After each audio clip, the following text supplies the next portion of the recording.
still see them. If you notice the coin, go back and watch the videos. They come out of that corner and they're fluffing, they're filling. Yep. Because they don't know until they get about to the paddock gate, and then they have to start pulling apart again. What they're saying, they're coming from everywhere. They're very wide, and That's they're right. just covering space there. We on? Yeah, we. I got us on the Okay, air. just perfect. I'll pull some And I'll pull my.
Ladies and gentlemen, good afternoon. Welcome to the Henry County Fair. It's the final day. We'll be having harness racing here at 5 o'clock. For those of you keeping track with the programs, we do have some updated changes in the program today. I'll be going through those if you'd like to make a note. In race 1, number 4, Bet on the Jet, will be driven by Freddie Patton. Freddie Patton will drive Bet on the Jet. Number 5, Obligate, will be driven by Jordan Patton. 2 drivers changes in the first. In the second, race 2, the driver of the 2, TJ's Pilot, make that now Quajavian Carter. Contrary to the program that says Jaquavian Carter, driving the 2 will be Quajavian or JJ Carter, TJ's Pilot. Driver change on the 3, Private Pepper, now driven by Mike Cox. That concludes race 2. Changes in race 3. On the 4, Fox Valley Flashy, now driven by Wyatt Avenetti. And the 6, Broadway and Lou, now driven by Jordan Patton. Moving to race 4, number 1, Chrome Encore, will be driven by Jerome Daniels. Race 5. There will be a driver's change on 3, Fox Valley Millie, but we have not yet confirmed that new driver. I will get back to that when we have more information, but there will be a change on the 3, Fox Valley Millie. Race 6, no changes. Race 7, scratch the 4, Tonto returns. Race 8, there are no changes. Race 9, no changes. Race 10, number 1, Rockin' Legal, is a scratch. Race 11, number 3, Apple Delicacy, now driven by Mike Cox. And race 12, the final race of the day, Scratch the 3, Deputy Dog. Those are the changes as we currently have them. There may be more as we move through the card, but you are now up to date, and we will announce additional changes as they come through. We are scheduled to get underway at 5 o'clock, and we hope to do so in about 19 minutes.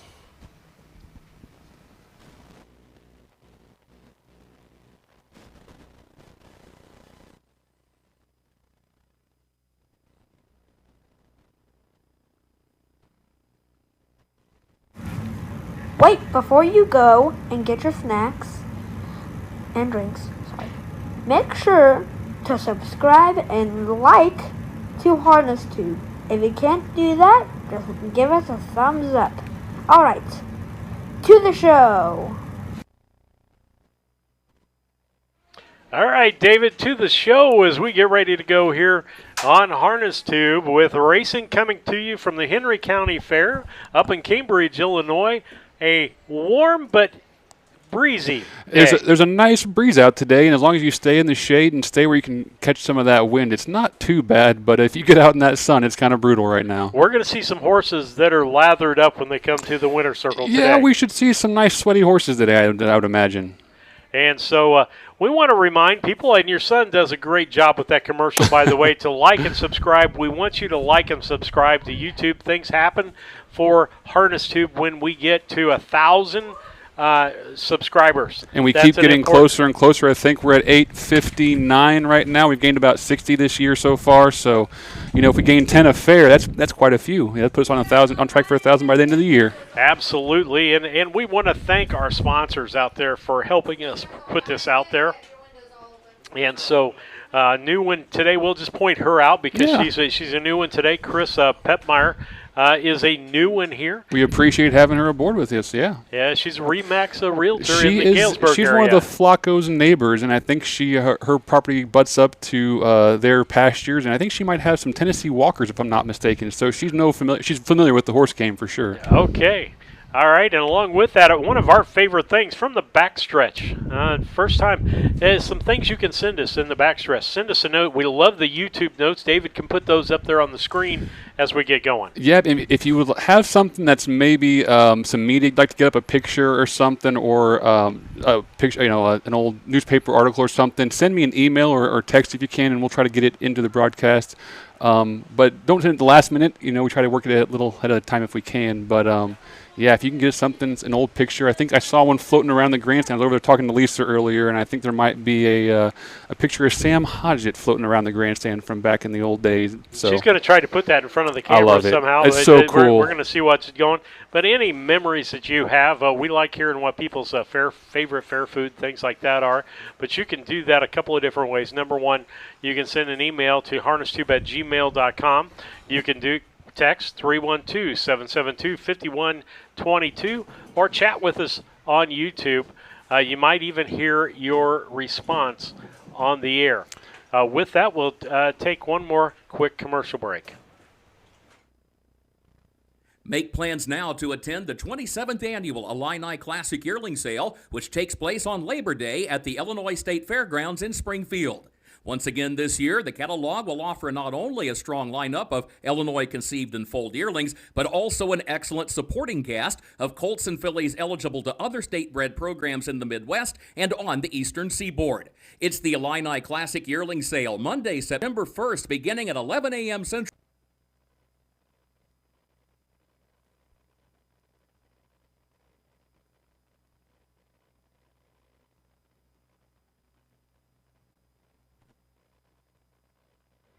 Back with you on a Harness Tube.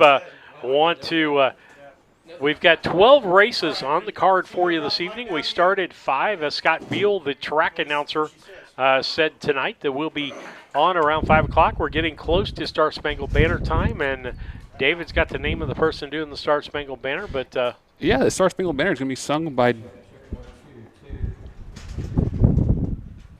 Okay, we got that in our head. 15 minutes away from the post, but we will get things underway today, as we often do with the national anthem presented today by Danny Brooks. Danny will be singing the national anthem. At this time, if you would please rise as we honor America. Gentlemen, remove your caps. And in just a moment, we will have the national anthem courtesy of Miss Danny Brooks. Maybe I'll get a wireless one this year. Normally that's on the cord and we gotta drop it. This is nice.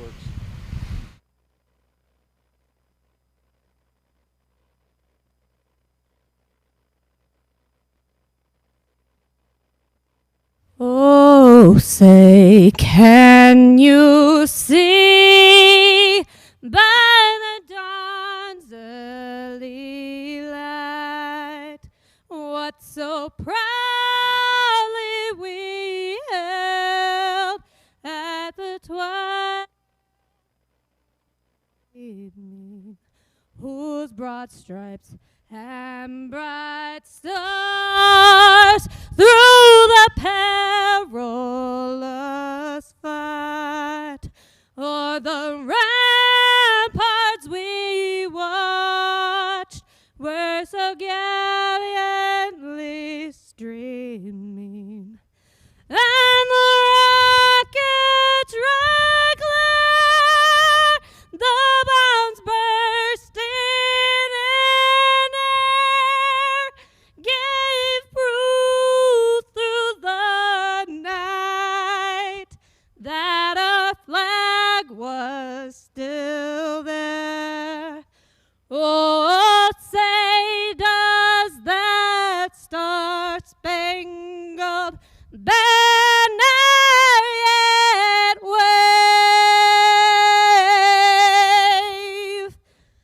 o'er the land of the free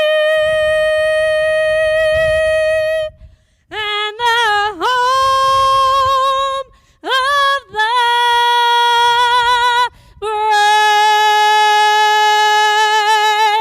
brave. Thank you very much, Danny Brooks. Danny Brooks, also the Winner's Circle photographer today. Horsemen, connections, owners, trainers, and drivers, if you'd like copies of your Winner's Circle photos, be sure to get in touch with Danny. She'll have business cards passing those out in the Winner's Circle. Winner's Circle photos are free, so there will be no charge for those. All you have to do is contact Danny, and she'll be happy to hook you up with a Winner's Circle photo of your time in the Winner's Circle. All right, David, as we get going here, we want to thank our generous donors out there that generously help keep this free to people. And we suggest you can donate. You don't have to have a business. You can just donate. And if we're providing a service to you, I'm going to highly suggest this because I do this with my BC Horner people. I want you to think, if you're not traveling all over the state, the gas, the food, the ticket prices and so forth that you're not having to pay by watching on Harness Tube and the races you're getting to see by not doing those things. And we invite you to donate to keep this free to everybody. Absolutely. We're talking with the sound guy up here before the races, and he was confirming. He's like, so you guys put this out there on YouTube? We're like, yeah. He's like, for free? We're like, yeah, it's kind of important to us to make sure there's no boundaries for watching the races. If you have any desire or any interest in horse racing in Illinois, we want to make sure we get you a nice, entertaining program free of charge. Absolutely. And you can do that several ways here. You can donate through Venmo at Harness Tube, through PayPal at Harness Tube, or send the old-fashioned check, P.O. Box 63, Mount Sterling, Illinois, 62353. I'm going to add a fourth one here. Hand it to Lisa. Hand it to Lisa. Find the Harness Tube camera lady wherever you're at and say, I really appreciate you being out there. She's the hardest worker. She is. David and I have the easy job. She's got to set up in the stands, be in the heat. She's the most visible. We get nice comfy chairs usually, and there she is having to stand up most of the 3-hour show. So yeah, and when we go to Paris, we're even in air conditioning with a nice picture window in front of us. I wasn't going to bring there. that up, but yeah, she works hard. And if you ever see any of us around, we'd love to talk to you. We love hearing stories about how much Harness Tube means to you. If you ever see us around, we would take check. I got cash yesterday, so any kind of donations gladly accepted. Absolutely. Now, to our sponsors, that's the other way that we stay on the air free.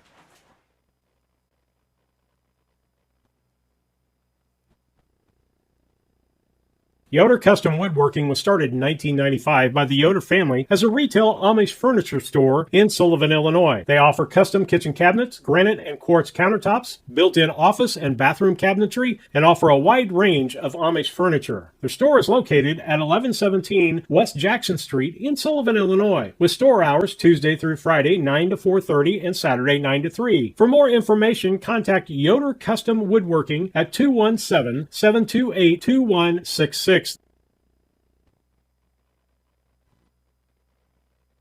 All right, back with you as we look at some of our other sponsors here. But, David, this is an all-weather track up here, right? So this should be a fast track today? This should be a nice track, yeah. I think they have a pretty good drainage. There's in front of the grandstand, obviously, a spot where the tractor pull strip gets wet. But it's got nice drainage on the backstretch most of the track, and it's got limestone drug into it, so we should be good. But there's no moisture in the radar, Steve. Come on, we're good. Yeah, absolutely. After all the rain we had last week, we've been trying to see some sunlight, church kids ball games, and they've been getting rained out. I believe that. We have one young man we haven't got to yet because his games kept getting rained out. Let's talk about our schedule. I mean, folks, this is a pretty hefty schedule. We had 26 dates to start on the year. I think we ended up with 25. Some rain consolidation, and it'll shift around, but you can see them all on there, and we're trying to hit as many as we can. More often than not, if there's a county fair going on and it's maybe not a Sunday, it's a likely chance we're there. If it's Sunday, maybe we're there, but we're going to try to hit as many as we can. Obviously, there's some limitations there, but 25 or so is a big number. Yep, Newton tomorrow and Tuesday night. We'll be down in Newton, and if the Finns are listening, I am lobbying for a horse named Big Fig Newton. I think that would be a fantastic name to name a horse from Newton, trained in Newton, the Big Fig Newton. You know, I'm excited to go down to Newton. I've never actually attended a race down there and been working with the Finns down there and Gary Gurrell, the track superintendent. And they've been super excited for us to come down and broadcast 2 nights. We have time to kind of set up and play with some things. If you have any ideas, we can try to iron them out down there. But a new track, a fast track. There's like 40 horses stabled down there or something like that between JD and Jared and Alan and Harold and Randall, and I'm probably forgetting some guys, but yeah, it's a nice horse establishment down there in Jasper County. All right, we'll be back after these messages. Looking to move your mobile home? Need a roll-off dumpster at a competitive rate? Or maybe it's time to demo that old mobile home? Pine Ridge Mobile Home Transport has you covered. We serve Central Illinois with reliable mobile home transport, offer affordable roll-off dumpsters for the Springfield area, and provide expert demolition services across Illinois and Missouri. For fast, friendly service, call Wayne Decker at 217-313-9744. That's 217-313-9744. Or find Pine Ridge Mobile Home Transport on Facebook, your one-stop solution for mobile home services.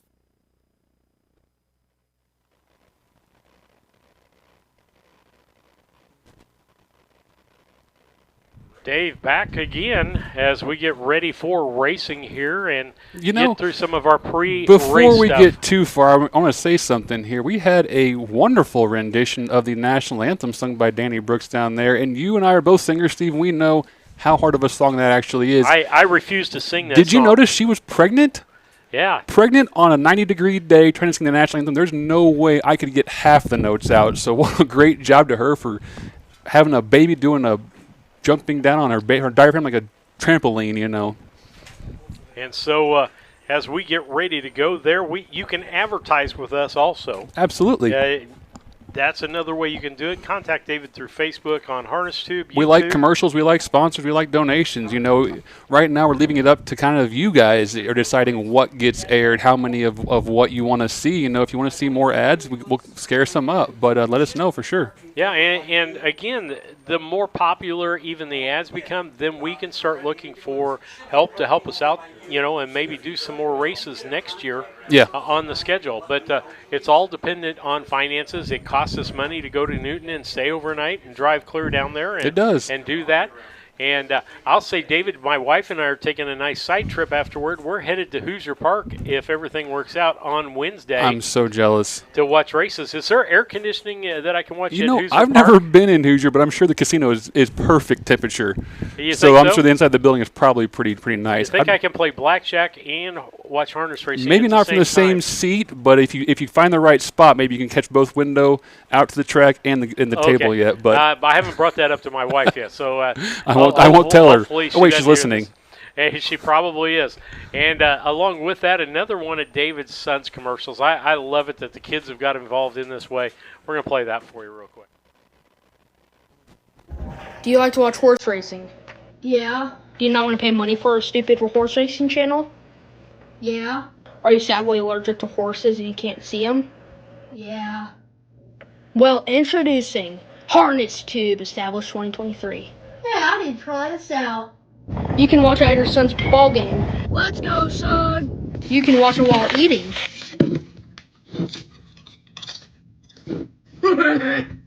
Last but not least, you can watch it while you're sleeping.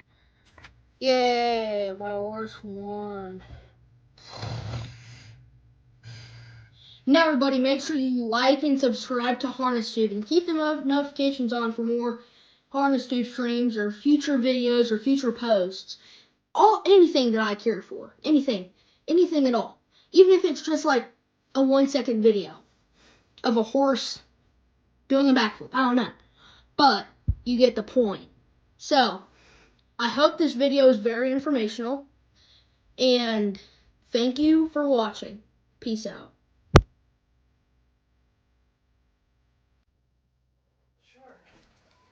David Brink's son, both of them have commercials out there. David, they're quite the artistic guys out there. Yeah, you know, and Harrison's got a channel out there, Country Kid 23. He's into the whole YouTube thing now. Oh, yeah, and he's sending me messages in Decatur.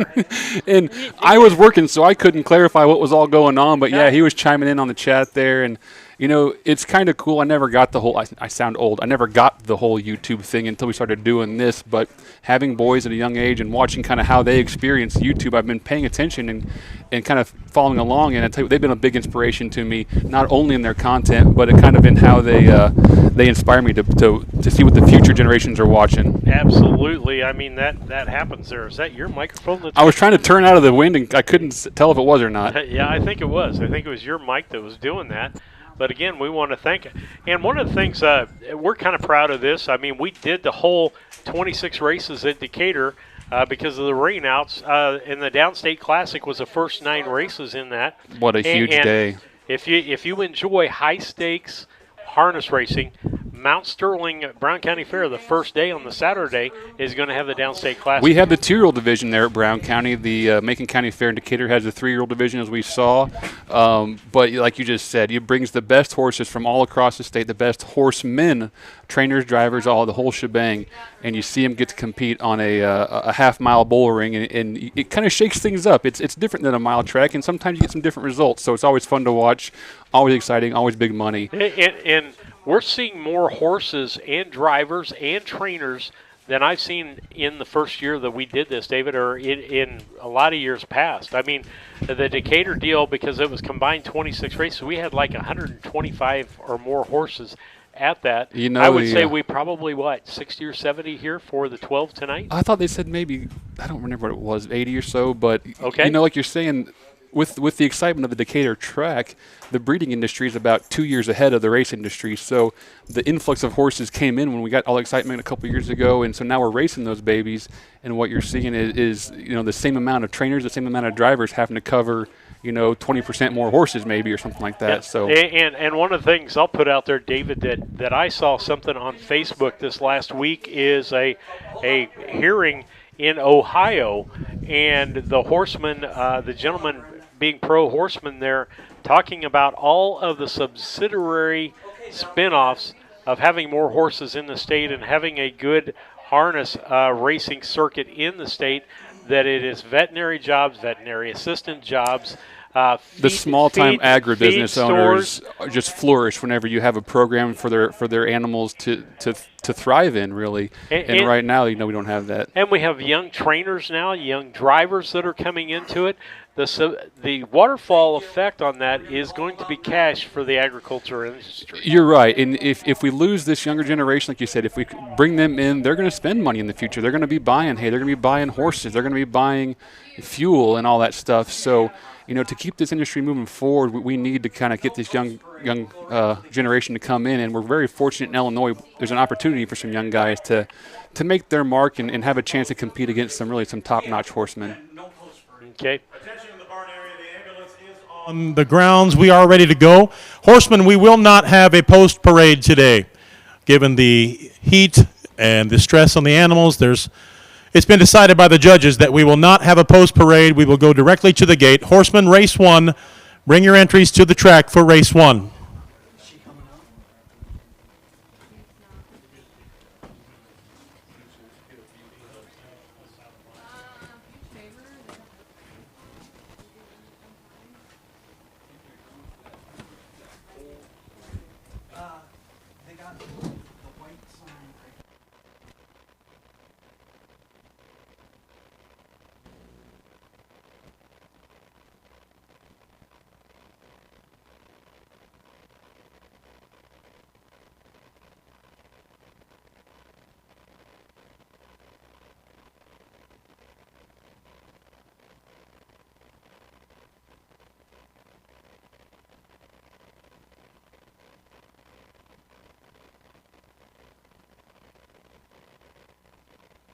As they're getting things ready here, we'll get back with Scott Beal, who's the track announcer tonight. David Brinka going to pull double duty, help out. I'm going to do double duty. We're going to help out and get some things done. But we'll get things taken care of here. I mean, we want to bring the best show and make sure that everything gets done properly here. Great job by everyone involved. As you'll find at any harness racing event, there are people pitching in all over the place to make this happen. They are dedicated people in doing so and dedicated for that. And so as we get ready here, we'll see what happens. And they're not going to do post parades, so that will speed some things up due to the heat. They want to keep things moving fairly quickly. And you can take a look here. Race 1 starters are out.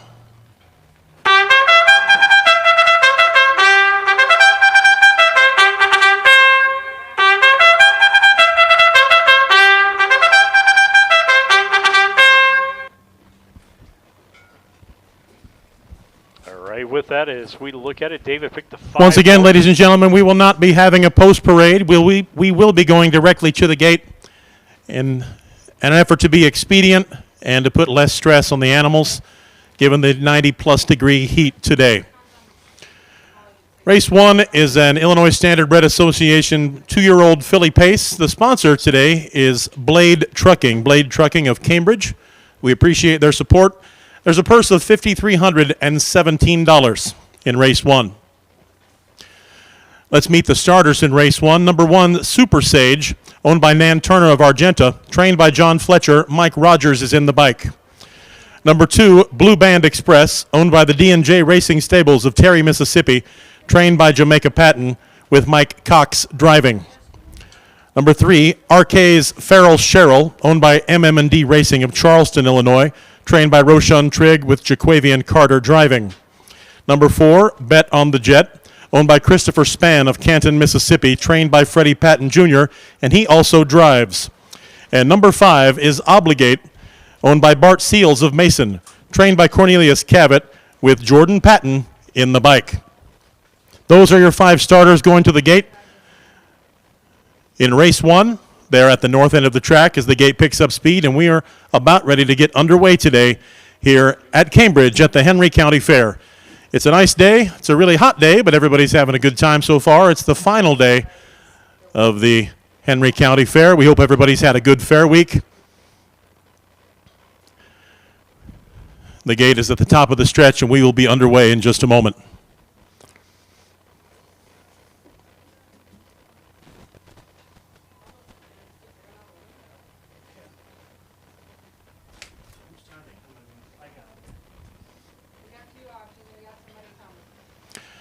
The gate accelerates. The wings come in. Race 1 is underway. They're off and pacing, and Blue Band Express and Bet on the Jet are side by side as they make their way to the south turn. Side by side with Blue Band Express gets ahead in front as they head toward the back stretch. It's Blue Band Express in the lead by a neck over Bet on the Jet. In third is Super Sage, and 5 Obligate fourth, and about 4 lengths back to RK's Farrell Sherrill trailing the field. But right now, Bet on the Jet has made a move midway down the back stretch and has taken the lead over from Blue Band Express. Bet on the Jet is your leader now as they hit the north turn for the first time in 30 and a fifth. The first quarter in 30 and a fifth. The leader, Bet on the Jet, leading the way around the north end of the track here at the Henry County Fairgrounds, and Blue Band Express is still in second, followed by Super Sage, and then Obligate, and then about 10 lengths back to RK's Farrell Sherrill. Here they come by the grandstand for the first time. It's Blue Band Express, your leader. They're single file by the grandstand. Bet on the Jet, your leader. Blue Band Express in second. Super Sage in third. Now trying to make a move to get into second. Super Sage is. Obligate still in fourth. Pulling up into second now is Super Sage with the first half mile in 103. 103 flat for the first half mile. They're bunched pretty tightly as they head to the backstretch for the second time in this race 1. Bet on the Jet, your leader, with now Super Sage, a close second by half a length. Blue Band Express in third, also by half a length, and then a length back to Obligate. Those 4 bunched pretty tightly halfway down the backstretch, and way back to RK's Farrell Sherrill trailing the field. As they head to the north turn for the final time, it is Bet on the Jet, still your leader. The 3 quarters in 134 and 3. 134 and 3. Bet on the Jet, your leader by half a length. Super Sage in second. Blue Band Express in third. And Obligate in fourth. Those 4 have been bunched pretty tightly in this last half mile, but now swinging out wide, they're going to make a charge for it, but nobody's going to be able to catch Bet on the Jet. Bet on the Jet, Freddie Patton Jr. pulls away from the field, is going to win. Blue Band Express in second. Obligate third. Super Sage takes fourth. Coming under the wire, trailing that field, is RK's Farrell Sherrill. Your winner, Bet on the Jet. The mile in 2:04 and 4/5 seconds. 2:04 and 4.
Coming back in front of the grandstand right now, the winner of race 1, number 4, Bet on the Jet, Freddie Patton Jr. in the bike. Race 1 sponsored by Mike Blade Trucking, right here of Cambridge. Taking winner circle photos today, as I mentioned earlier, Danny Brooks. Folks, if you'd like some winner circle photos, Danny provides those free of charge to the horsemen and their connections. Be sure and speak with her. Get her business card, and she'll get you informed on how you are able to get a winner circle photo. Bet on the Jet having a pretty good summer so far. Is the clear money winner coming into this race and adds another win to her resume with 3 wins in 4 starts. So that's a pretty good summer. Congratulations to owner Christopher Spann of Canton, Mississippi, and trainer Right there in the bike, Freddie Patton Jr. goes home to a win in today's first race. Race 1 is official. Here are your fractions and the rundown. The first quarter was in 30 and 1/5. The half was in 103 flat. The 3 quarters in 134 and 3. And the mile in 204 and 4/5. From the top down, Super Sage finished 4. Blue Band Express finished 2. 3, Arcay's Feral Cheryl was 5th. 4, Bet on the Jet was your winner. And 5, Obligate was 3rd. From the top down, 4-2, 5-1-3. Race 1 is official. Coming up, race 2, a 2-year-old colt pace with 7 entries. It's the Sam and Sandra Hodgett Memorial Race. Wait, before you go and get your snacks and drinks, make sure to subscribe and like to Harness Tube. If you can't do that, just give us a thumbs up. Alright, to the show.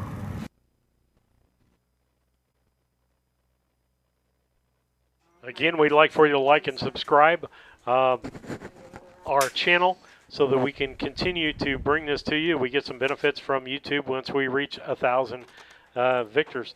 And David, we didn't go over the picks, but I will let you know that Lisa and I are really happy because you only got 2 points. I know, I saw that. Yeah, you had 2 people I got in the 2 box. of the box, yeah. And I got 11 points because I picked the winner in a box. And Lisa got first and second. It's okay. I can spot you guys some points every now and then, right? Lisa needs it really bad. Well, you know what? But I changes in the race too. Okay, Oh, I've got him off. I should pay attention, shouldn't I? Yeah. You know, I was going to get some guest picks today, and I called yesterday and got them all lined up, and I didn't have time to get to the barn area today, but I called Bob Weber and Goldie Svensson. I was going to have them do some guest picking today. I was good to catch up with Goldie on the phone yesterday. She said Bob's doing well. He made it through the winter. He's mowing his lawn, and he's happy, man, and she can stay healthy. She's got her medicine keeping her good, so she's happy as can be. But we're glad to have them still with us and having fun out here at the Cambridge Henry County Fair. But, yeah, I mean, apparently I didn't pick very good, so No, I'm not any kind of expert or anything. No, but want to thank our sponsors and so forth for helping us along with things here at the fair. And not only our advertising sponsors, we want to thank them, but we also want to thank our donors that helped us along. Again, thank you to everyone who's donated to keep this on the air. You can do it through Venmo. You can do it through PayPal. It's at Harness Tube. At Harness Tube, P.O. Box 63, Mount Sterling, Illinois, 62353. Or go stop by and see our camera gal, Lisa, my wife. She loves talking to people. She loves taking checks and saying, David, I got a check while I was in She's the met stand. so many cool people just by standing there at the camera and people coming up to her and trying to hand her money. So, you know, we're so blessed for all of our fans and our donors and for you and Lisa, to be honest. But we're just thankful everyone's enjoying this little wild ride. Let's take a look at the second race before Scott gets going Sure. here. And let's handicap this. I'll let you talk about your picks. Sure. Looking at the second race is the 2-year-old colt pace in the ISA. I went 4-5-1. So there's not a lot of starts on. Actually, there's no starts on this page. These are all first-time starters. I guess Private Pepper has 2 charted lines there, but not a lot to go off of. I went to the trainer and owner here, Jesse DeLong out of Wisconsin. The DeLong stable always is high powered. They have some good horses. They brought in, the top Wisconsin gun, the driver from up there, Gabe Wan, down here to drive for him. So I used them on top. My second choice went to the 5. Again, another invader, Bob Yon, coming from the north. From Beloit, Wisconsin, going to come down here and race. And he always has his horses ready early, so my second choice. And my third choice went to the 1, Wyatt and Dave, Avenatti, Some Star Somewhere, Fox Valley, End Zone. All right. How about you guys? Well, it couldn't be any more different. Good. Let's get some points shook up. Yeah, absolutely. Somebody's going to come out ahead on this. DeQuavian Carter and the Rashawn Trigg horse, RK's winners win. And I went with that horse to win. Captain Carson, the Michael Rogers-driven Kevin Miller horse, as my second place horse. And then in third place, I went to DeQuavian Carter with TJ's Pilot. Well, that's JJ now. We got JJ. Yeah. Quajavian's on TJ's pilot. Quajavian. I look at that now, and another Roshan Trigg horse. And so this is kind of close to home track for Roshan. Is that right, David? No, he's from down in Brandon, Mississippi. Brandon, Mississippi. Yeah. Okay. But where's he train at? State Fair, I think. State Fair. Yeah. Okay. But he's got a barn down home. He can stable some down there and keep them kind of on the nice hot weather. He can keep them sharp and then ship them up here if they're ready to race. And he's all over the place. All right, but that's my picks. Lisa went different than both of us. She went with the 1 Fox Valley End Zone, the Ryan Avanetti driven David Avanetti trained horse as her first pick. She picked Private Pepper, Mike Cox, the driver, Jamaica Patton, and again she went driver trainer a lot, and then Quajavian Carter as TJ's pilot as her third choice there. So we're going to get a mix-up in our picks for this time in this race. And this ought to be interesting, don't you think? Yes, absolutely. I was looking. We got Lane in the chat, too. We also have a spelling for yeah. Oh, really? For Quajavian, yeah. I spelled it wrong? Lane's in the picks, too, once it pops up here. There's your spelling if you need it. At the very bottom there. QHY. QHY. Okay. I knew that the JJ was in the middle, but we'll throw Lane's picks up here. Lane Avanetti's picking the 1-4-3 in today's second race. He's going, of course, with his family horse on top, the 4-horse End of the World, Gabe Wan and Jesse DeLong for second choice, and he went third choice to the 3. We do still have some horses warming up, but for race 2, the starters are out. For the help in the spelling, now I've got 2 Y's in it. Why, I don't know. Because it's a tiny monitor and little keyboard and all dusty and can't see. Well, that could be it. We'll throw it to Scott here at Call to Post.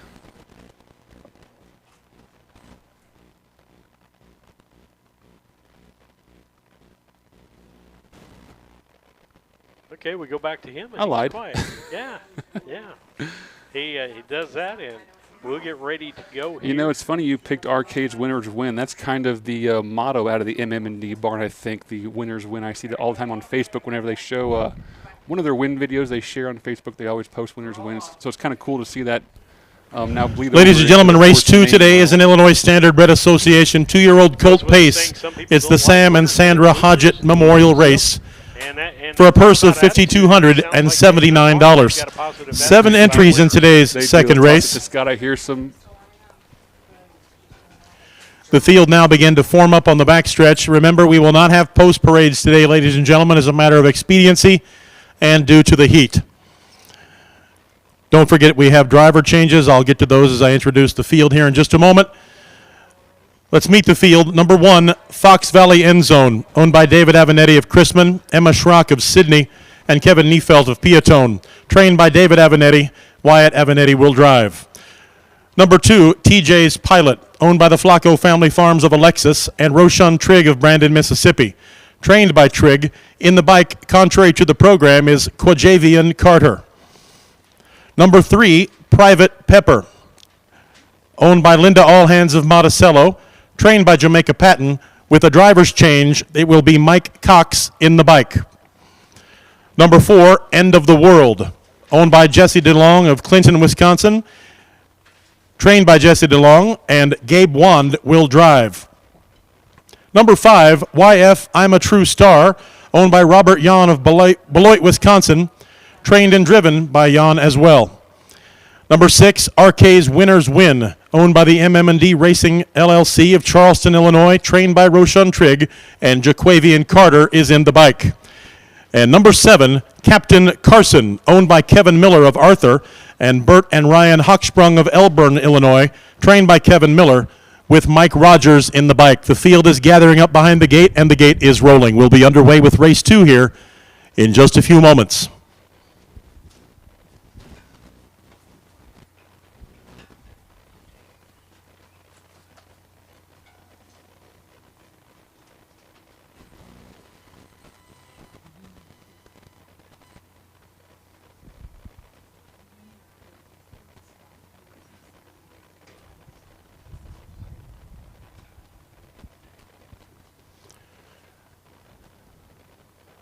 The field now at the top of the stretch. Getting ready to go by the grandstand to get this second race underway. The 2-year-old colt pace, the Sam and Sandra Hodgett Memorial. They're off and pacing. Out to the early lead is Fox Valley End Zone, followed by YF I'm a True Star in second, TJ's Pilot in third, Private Pepper fourth, RK's Winners Win in fifth, Captain Carson in sixth, and trailing the field is Captain Carson.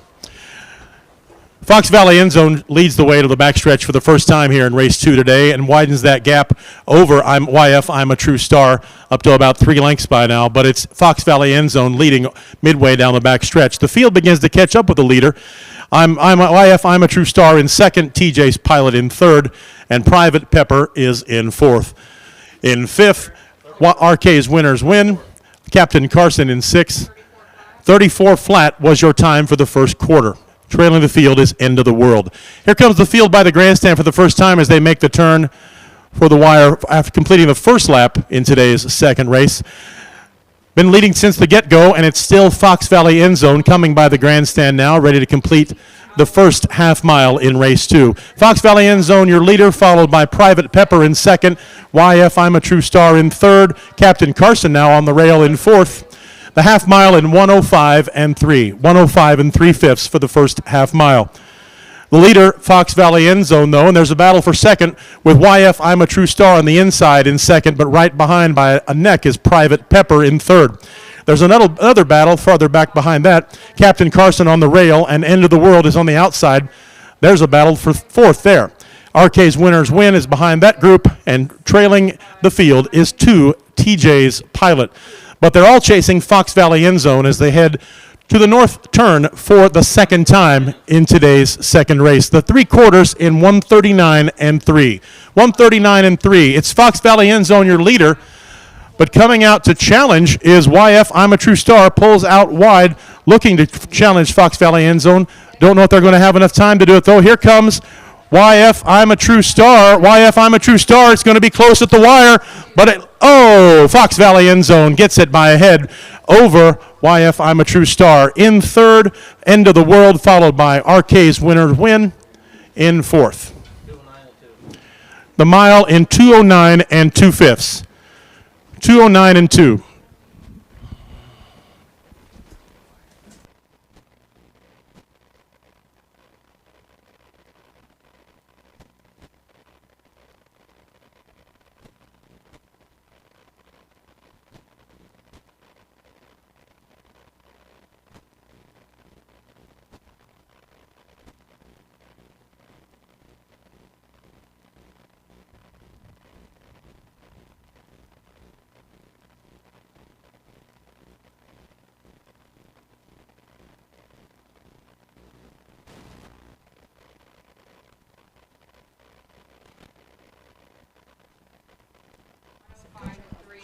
Someone has to keep yelling. He's got them written down. 139 and 3 for the 3/4. 2-9 and 2. Yeah. All right, David. We got a moment here. If the sound man is on the grounds, we are told that the speakers cannot be heard in the barn area. Sound man on the ground, if you could help us with speakers in the barn area, we would appreciate it. Horsemen say they cannot hear the audio system in the barn area. Countdown. 1, 7, 5, 3, 2, 4. And we're up on air. We're doing the, this is the second race, the Sam and Sandra Hodgett Memorial Race. Good to see the Ladies and family gentlemen, going race out to the 2 circle. is the Sam and Sandra Hodgett Memorial Race. Sam was an owner and a trainer and a driver of harness horses at county fairs and parimutuel tracks throughout Illinois. When Sam retired from driving horses, he stayed close to the track, often driving the starting gate for his close friend, Bob Groter. Sam's wife, Sandra, trained and groomed horses right alongside him over the years. And she also served as a timer for many years at races, including right here at Cambridge. Back in front of the grandstand right now is the winner of race 2, Fox Valley End Zone.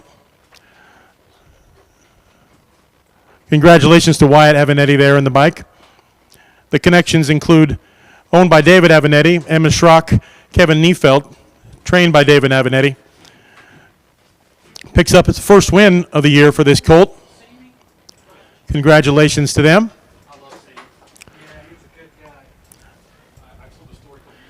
Sam and Sandra both passed away in the last year, and his family wanted to honor them by sponsoring this race here at Cambridge today, where Sam especially loved to drive 2-year-old pacing colts. What a wonderful way to honor Sam and Sandra and their memory. Representing Sam and Sandra today are daughters Denise, Jeanette, Jill, and Chris, son-in-law Shannon, grandchildren Maria, Jack, Tom, and Bill, and great-granddaughter Pearl. We're here. They are here with us today to celebrate and remember Sam and Sandra's contributions to the harness racing industry in Illinois by making this second race on today's card the Sam and Sandra Hodgett Memorial. We appreciate that. What an instrumental couple in harness racing. They did a lot in the sport, and the love for them is truly shown here by their family coming out today and honoring their memory in race 2. Congratulations. Race 2 is official, ladies and gentlemen. If you're keeping track in the program and you'd like to write down the fractions, here they come. The first quarter in 34 flat, the half mile in 105 and 3, the 3 quarters in 139 and 3, the mile in 209 and 2/5. Order of finish from the top down in the program: Fox Valley End Zone, your winner. TJ's Pilot finished 7th. Number 3, Private Pepper, finished 5. 4, End of the World, was 3rd. 5, YF I'm a True Star, the runner-up. 6, RK's Winner's Win, was 4th. And 7, Captain Carson, finished 6th. From the top down then, it is 175, 32, 4, 6. Race 2 is official. Race 2 is official. Coming up, race 3, the 2-year-old filly trot.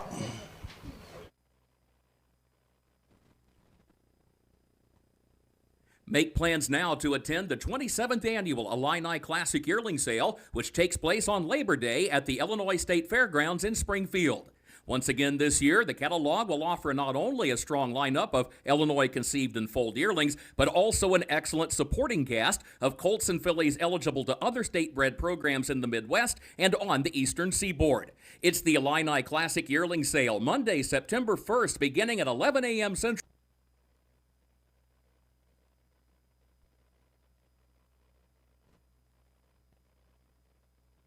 All right, David, as we come back here, boy, I didn't do well at all. I got 0 points on that. and yeah, you didn't do much better. You got 3. You at least got points. But Lisa comes up with the winner on that. She's closing that gap real quick. She is 25 points already today. But she is about 90 points, 89 points behind you, something like that. But you see how quickly things can swing. I mean, you're one race behind me. You know, if we don't guess exactly alike, you could swing it real quickly. So. Yep. And hey, guess what? That's going to be all right if I can pass you up again. We want to thank our donors out there for donating to this. I think I just did this slide. But we want to thank them for donating to us as we head to race 3. You know, that was a very nice memorial for Sam Hodgett, and we're glad to see his family out here. You know, Sam was a big fan of Harness Tube early on in our first year, and his daughter hooked it up for him so he could watch horse races from his living room, and he really enjoyed kind of what we were doing, and we appreciated him as a horseman and him as a fan. Looking forward to see kind of what we're doing now, and we're thankful to have his family still be fans and follow us along, and we definitely remember and honor his memory. It's hard not to think about Sam and smile and hear a trumpet playing, but he was a good one, a heck of a driver, heck of a horseman, and heck of a good guy. All right, thankful for that.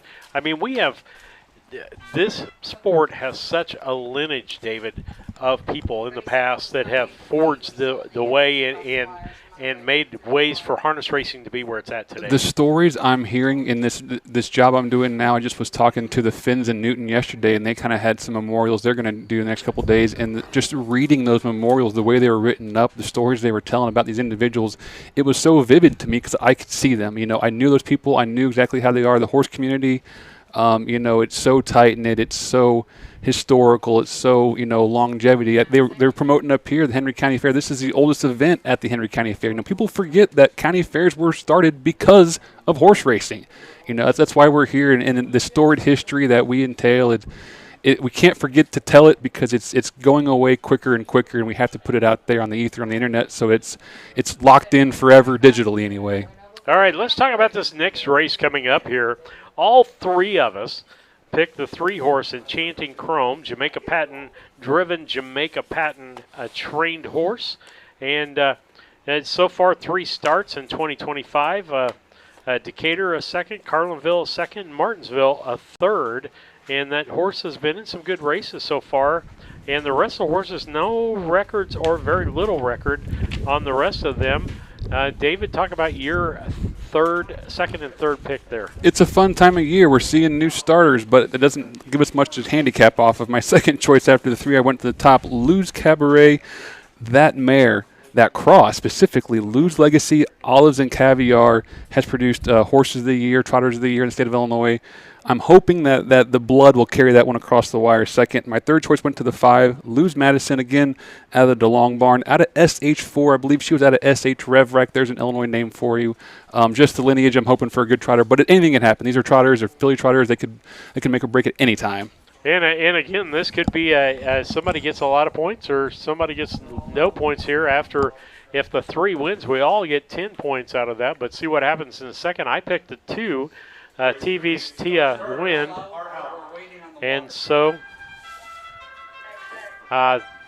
Tia Wind is my favorite. Fox Valley Flashy would be my third pick. Lisa went with Fox Valley Flashy in the 2-hole, and the 6 Broadway and Lou Wyatt Avenetti driven, Stephen Searle train, or Jordan Patton, driven, and Stephen Searle. Drivers changes in the third race. The 4 Fox Valley Flashy, now driven by Wyatt Avenetti. The 6 Broadway and Lou, now driven by Jordan Patton.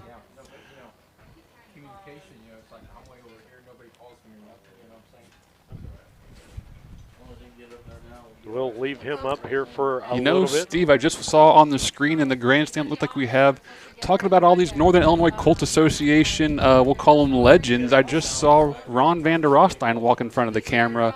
Ronnie was a long-time horseman up here from the Northern Circuit, trained and drove lots of horses over the years, drove many years at Quad City Downs, quite a successful horseman. Good to see him in attendance here in Henry County Fair at Cambridge. I'm in the way. Okay. We're good. We're good. As we wait for the horses to come to the gate, they're getting lined up. Today's third race is an Illinois Standardbred Association 2-year-old filly trot sponsored by B&M Transportation Incorporated. Number 1, Lou's Cabernet, owned by the Flacco family farms of Alexis, Illinois, trained by Steve Searle. Juan Franco is driving. 2, TV's Tia Wind, owned by Jerome Daniels of Springfield. He trains and drives. Number 3, Enchanting Chrome, owned by Ron Phillips of Athens. Jamaica Patton of Rochester. Jamaica Patton trains and drives. Number 4, Fox Valley Flashy, owned by Mike Buzzard of Altamont. Steve Searle of Grant Park, trained by Steve Searle. Driver change, make it Wyatt Avenetti in the bike. Number 5, Lou's Madison, owned and trained by Jesse DeLong of Clinton, Wisconsin. Gabe Wand is driving. And number 6, Broadway and Lou, owned by the Flacco family farms of Alexis, Steve Searle of Grant Park, and Brian Code of Bradford. Trained by Steve Searle, and a driver change here as well. Jordan Patton driving the 6, Broadway and Lou. Here comes the field by the grandstand, ready to get race 3, the B&M Transportation Incorporated 2-year-old filly trot. The gate accelerates. Here comes your field. They're off and trotting. A disjointed start a bit. The field spread out. Off to the early lead is Enchanting Chrome. Enchanting Chrome is your leader by about 5 lengths. 2, TV's Tia Wind has broken stride and is passed easily by Fox Valley Flashy midway through the south turn. Also passing now into third is Broadway and Lou moving up, but your leader ahead of everybody is Enchanting Chrome. Enchanting Chrome has about an 8-length lead over Fox Valley Flashy in second, Broadway and Lou in third. TV's Tia Wind back on stride now in fourth, and about 10 lengths back to side-by-side Lou's Madison and Lou's Cabernet. Lou's Cabernet moves up into fifth now. leaving Luz Madison in 6th. The first quarter in 33-1. Your leader, though, up front is Enchanting Chrome. Enchanting Chrome widened that gap out to about 8 lengths now over Fox Valley Flashy in 2nd. About 3 lengths back to Broadway and Lou in 3rd, and TV's Tia Wind in 4th. The entire field spread out quite a bit. The trailer midway through the north turn as the leader comes by, completing the half mile in front of the Henry County Fair Grandstand, getting race 3, a half mile of it underway. Your leader, Enchanting Chrome, with a half mile under the belt. 1:05 flat, your time for the first half mile. 1:05. It's Enchanting Chrome now, still showing the way towards the back stretch, and in Fox Valley Flashy in 2nd. About the same distance of 10 lengths back to Broadway and Lou in 3rd, and 4th is TV's Tia Wind. Then some distance back to Lou's Cabernet, and the distant trailer is Luz Madison. But way up front there, ready to head on the north turn now for the final time, is Enchanting Chrome. Has been the leader the whole way since the get-go. Enchanting Chrome still has the lead. 1:36-2. 1:36-2, your time for the 3 quarters.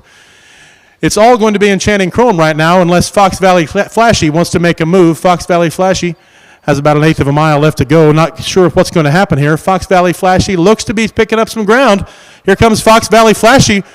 Enchanting Chrome better get moving or they're going to be surprised when Fox Valley Flashy shows up right beside him here. Fox Valley Flashy comes in by half a length and takes the lead under the wire. Fox Valley Flashy, the winner, Enchanting Chrome 2nd. Broadway and Lou in 3rd. TV's Tia Wind 4th. Under the wire 5th is Lou's Cabernet. And going to follow up the field will be Luz Madison. The mile in 2:10 flat. Fox Valley Flashy came up right at the end. Surprised Enchanting Chrome, who'd led almost the entire way until the final bit there, but we're going to look into that.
Coming back in front of the grandstand now, your winner for race 3, Fox Valley Flashy, with driver Wyatt Avanetti. Sponsored by B&M Transportation, they offer a range of services to meet your logistical needs, serving local and regional clients, focusing on timely delivery and customer satisfaction. Fox Valley Flashy picks up a win in her first start, so that's a good way to get a career going. Congratulations to Mike Buzzard, co-owner Steve Searle, trained by Steve Searle, and Wyatt Avanetti. The Buzzards from Altamont drove all the way up here, made the 4-hour trip. We appreciate them coming up. The mile was in 2:10 flat. The race is official. Here come your fractions, ladies and gentlemen, if you'd like to write those down. The first quarter was in 33 and 1. The half mile in 105 flat. The 3 quarters in 136 and 2. And the mile in 2:10 flat. Order of finish in the program from the top down. Number 1, Lou's Cabernet, was 5. Number 2, TV's Tia Wind, finished 4. Number 3, Enchanting Chrome, was the runner-up. 4, Fox Valley Flashy, the winner. Number 5, Lou's Madison, finished 6. And number 6, Broadway and Lou, finished 3rd. Therefore, from the top down, your program would read 5-4-2-1-6-3. Race 3 is official. Coming up now, race 4, the Illinois Standardbred Association 2-year-old Colt Trot, sponsored by Miller Vet Services for a purse of just under $5,000. There'll be 4 entries. We do have a driver's change in race 4. Chrome Encore will now be driven by Jerome Daniels. That is the only change we're aware of in race 4. If we get more changes, we'll let you know. But right now, the only change, Jerome Daniels drives the 1, Chrome Encore, coming up in race 4.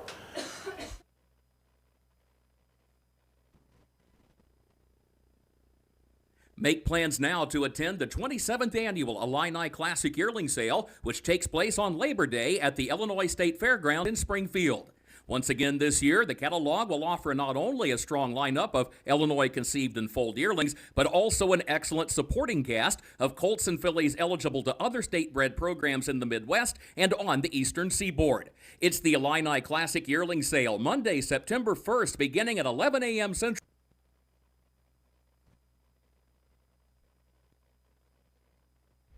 Okay, David, you got the big goose egg again. And I got a whole 2 points, and Lisa led the pack with 3 whole points in that. Unfortunately, a little birdie gave me a tip a little bit too late on that one, and didn't really help me out. But that's a nice filly right there, that 4-horse. He doesn't need any help. He's in the lead. Well, I think Lane had the tip, too, because Lane picked that horse to win. He must have known. Wyatt must have texted him or something, because that's a nice little filly.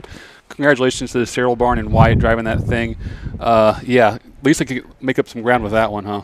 Oh, absolutely. Absolutely with that. As we head into race 4, getting things done here. And there's not, with only 4 to pick from, and, no offense to Boo or anybody. Maybe Jerome can turn this one around, but there's too many X's on that number 1 horse. We all went 4-2-3, 4-3-2, or 3-4, all some variation there of that box.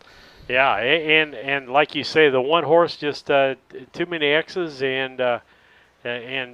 Now you watch what's going to happen. Jerome's going to take the reins, going to take over driving, and this thing's going to end up winning now, and we're all going to look like idiots.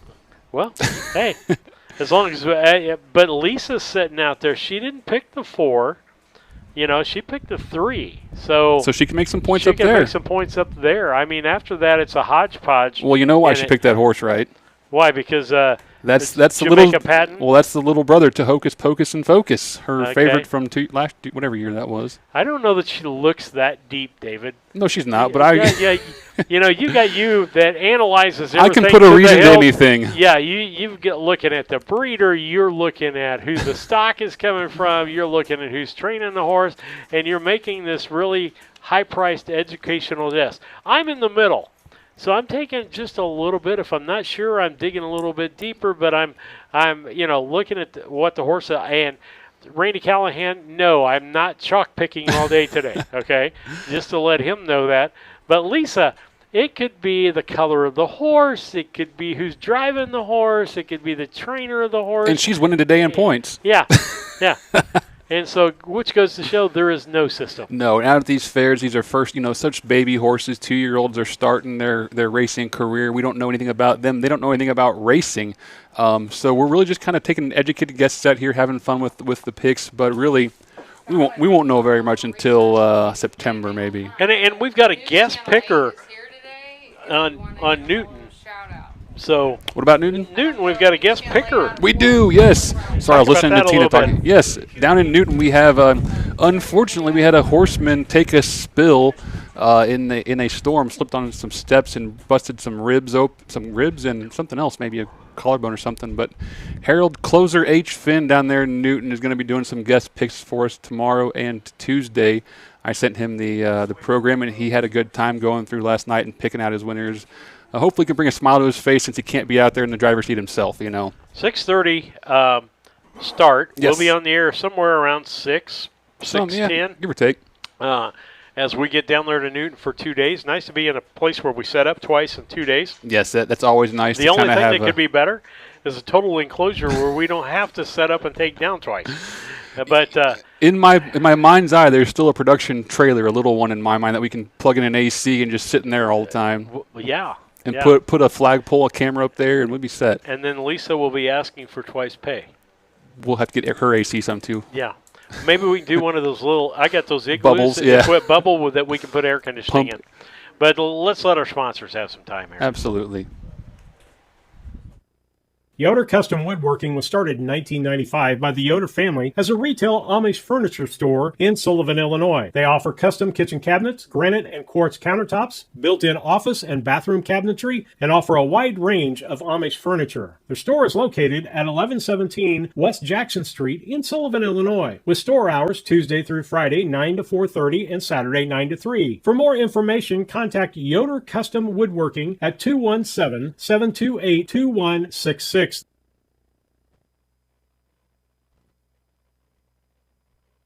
All the races they've done so far this summer and even back the last 2 and 3 years. Harness Tube has grown, and I know horsemen all over the state appreciate the chance to watch Harness Tube when they can't make it to the races. It's almost like being there.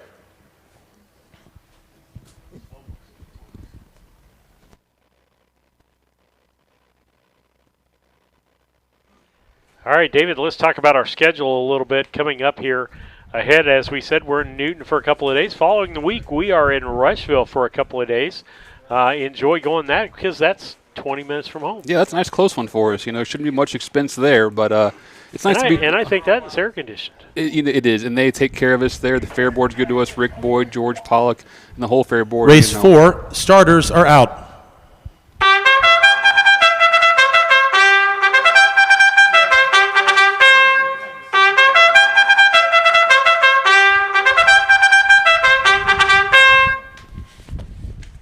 All right, yes, and so you can see on the screen, you can check out our Facebook page for our schedule out there of what we're doing this summer. And if you're ever not sure where we're going, if the fair's coming up, you're not sure if we're going, our schedule is pinned on our Facebook page and our website, so just go there and you can usually find out where we're going to be coming up and not, and we'll update that as best we can. My wife shows that to me every day, so I know where I'm supposed to be that day. That's kind of how I am. Yeah. But, We have 4 horses going to the gate in today's 4th race, ladies and gentlemen. Once again, it is an Illinois Standard Bred Association 2-year-old colt trot, sponsored by Miller Vet Services for a purse of $4,956. What race? We do have a driver's change. Don't forget, coming up on the 1 now, contrary to the program, driving the 1 is Jerome Daniels. The entire field, let's go through that. Number 1, Chrome Encore. Owned and trained by Cornelius Cavett of Vergennes, Illinois. Jerome Daniels is in the bike. Number 2, Lou's Transporter, owned by the Flacco Family Farms of Alexis, trained by Steve Searle, with Wyatt Avenatti driving. Number 3, Lil Too Pricey, owned by Ron Phillips of Athens, trained and driven by Jamaica Patton. And number 4, Shady Maple Cruiser, owned by Steve Searle of Grant Park, Brian Code of Bradford, James Chip Nellinger of Brimfield, and Michael Yurchik of Bloomington, Minnesota, trained by Steve Searle, and that is Juan Franco driving the 4 Shady Maple Cruiser. Those are the entries. That's your field for race 4. 4 entries in race 4. The 2-year-old colt trot, the field midway through the north turn, getting ready to get today's 4th race under the way here in just a few moments.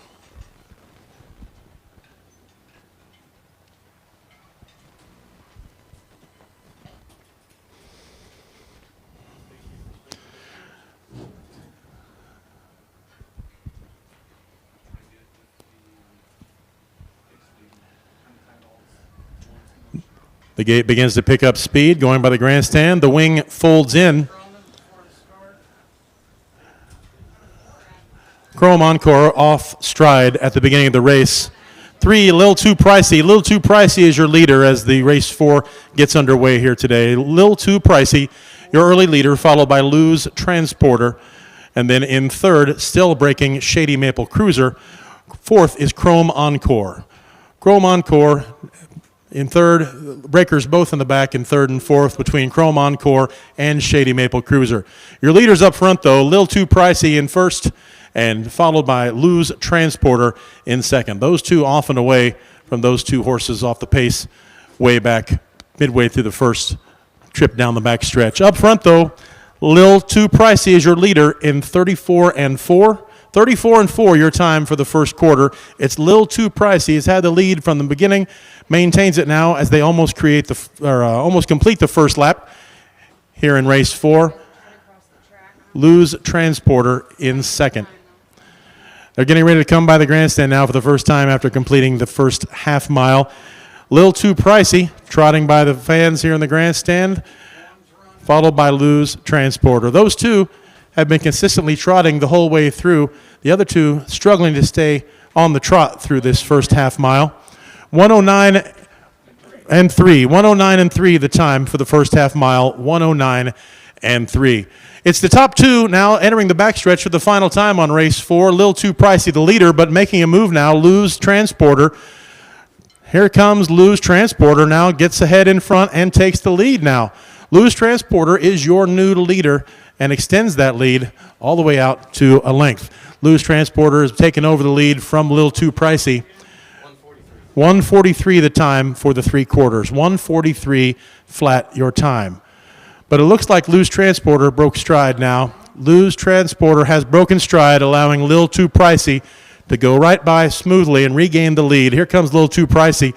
The only one who's consistently been on the trot for this entire race is Lil Too Pricey, and that consistency is going to pay off as Lil Too Pricey will take the win in today's 4th race with Jamaica Patton in the bike. Coming under second will be Lose Transporter. The mile was 2:16 and 3. Shady Maple Cruiser will be third, and then Chrome Encore, the distance trailer, will be fourth.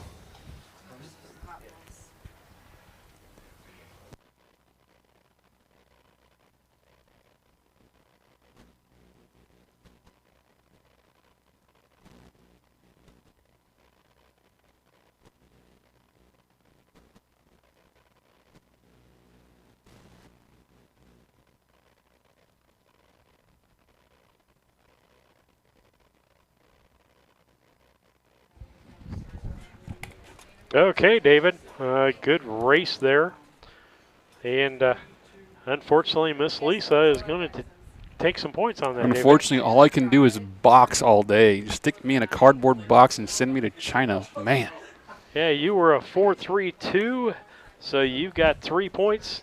It's a slow day when I'm getting 2 and 3 points a race. Already back in front of the grandstand. Lil Too Pricey, trained and driven by Jamaica Patton. Sponsored by Miller Vet Services, they care for your pets and livestock alike, dedicated to ensuring the well-being of their patients through a wide range of medical, surgical, and preventative services. We appreciate Miller Vet Services sponsoring today's 4th race. Jamaica Patton there at the head of that horse. Congratulations to Ron Phillips of Athens, the owner, as Lil Too Pricey comes home in 2:16 and 3. 4 starts this year, now 2 wins. 2/3 has hit the board in every start, so that's a pretty good resume as we're midway through June here in 2025. Congratulations to Lil Too Pricey.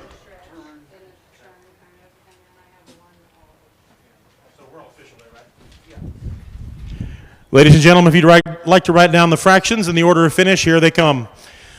The first quarter in 34 and 4. The half mile in 109 and 3. The 3 quarters in 143 flat, and the mile in 2:16 and 3/5. From the top down, number 1, Chrome Encore, was third. Number 2, Lose Transporter, the runner-up. Number 3, Lil Too Pricey, the winner. And number 4, Shady Maple Cruiser, finished 4th. From the top down, 3, 2, 1, 4. Race 4 is official. Coming up, race 5. We have a driver's change in race 5. Make the driver on number 3, Fox Valley Millie, Juan Franco. That is the only change we are aware of in race 5. Race 5 will be a 3-year-old filly pace, sponsored by the J.F. Edwards Construction Company, coming along in just a little bit. Okay, David, we'll take a second here to take a look at things, and I don't know if you need to do something over there. I was doing some research. Hopefully I can make it work, but I'm not sure if I have the right credentials, and it's all up. I have my finish corrected on the screen. Good. Did I have it wrong? You got 3 points. You did a box? Yes. I did well because I had the second place horse, so I got 7 points, but Lisa picked the winner and got 12 points, and she's got 40 points on the day, having a big David. day. Having a big day. She is only 77 points behind you. That's crazy. Yeah, you have 8 points on the day is what you have. I told you get 2 and 3 a race, and it's a slow day. I have 20, and Lisa has 40. So far, David's lead is shrinking. He's down.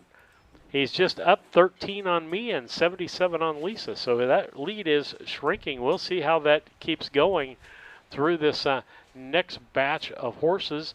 And I've been really efficient here and ran commercials way ahead of time, David. So we have plenty of time to talk here when Scott's not and I was trying to do some research, but I can't get my pathway to work, so I'm just going to see what happens with this.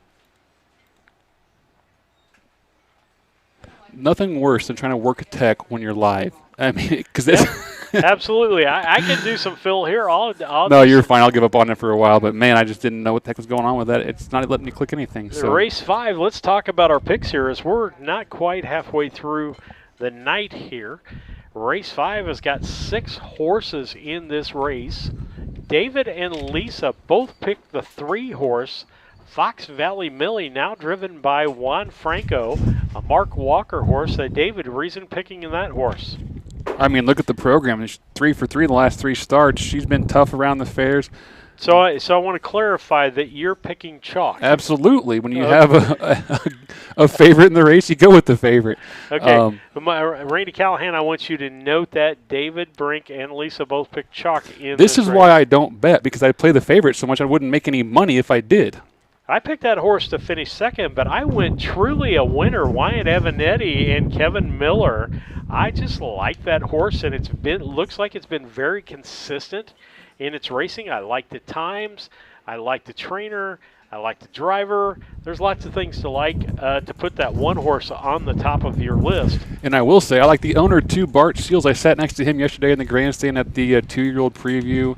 They have a nice big stable. They breed some of their own horses, and it was a joy to visit with them yesterday. So, yeah, I could probably cheer for them, too, a little bit, I think. And basically, we all box the same. If we were boxing, everybody would have boxed the same 3 horses. So we just have different orders. And, again, we'll see if David gets any points on this one, or whether it's his first time in double digits for the day. I love being able to give him a hard time. I haven't been able to do this since the first day in Mount Sterling even last Lisa year. picked enough like me that if I do well, I'm not going to catch up on her. So it's one of those things where, you just got to take this race as it is, and hopefully I can make up some points in a different race. I'm hoping for you both to kind of be wrong there and me to be right so that I can get into close to first place.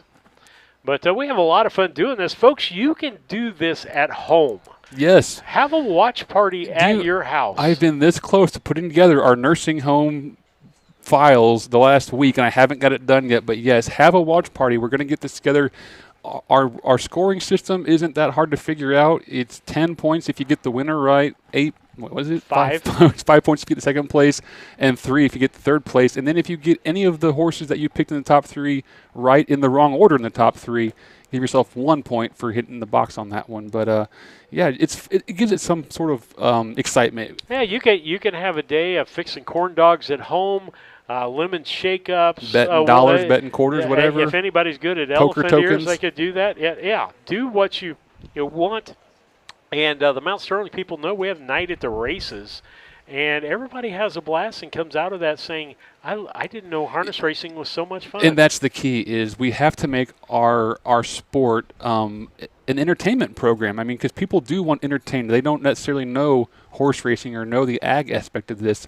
But if you just give them something exciting to watch and keep them entertained and keep it kind of fast-paced, it's a great time and people want to come back for more. So something like a night at the races or something, a watch party can help spread that excitement to your friends and family and neighbors. Or at your local county fair, buy a box. Yeah. Buy a box and invite your friends into your box. Buy 2 boxes and have, 12 to 16 people that you invite to come to the fair, and you can draw cards.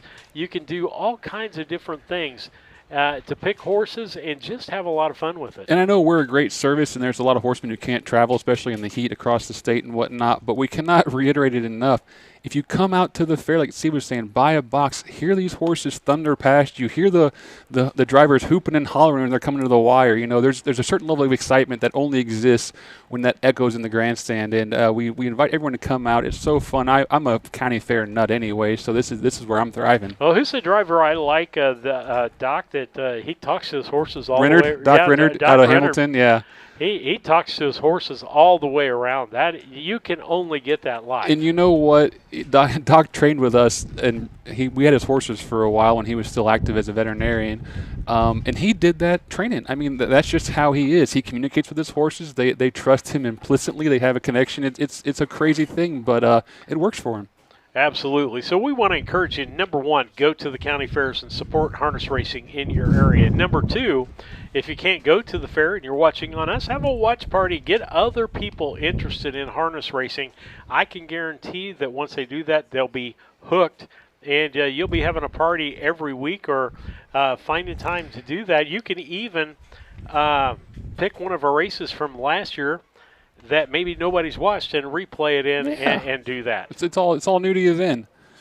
And so we appreciate that. The horses are getting lined up. We know Scott is getting ready to do his thing back there. So we're waiting for him to come back in. As I was kind of looking at some of the horses, but yeah, we're excited to be here.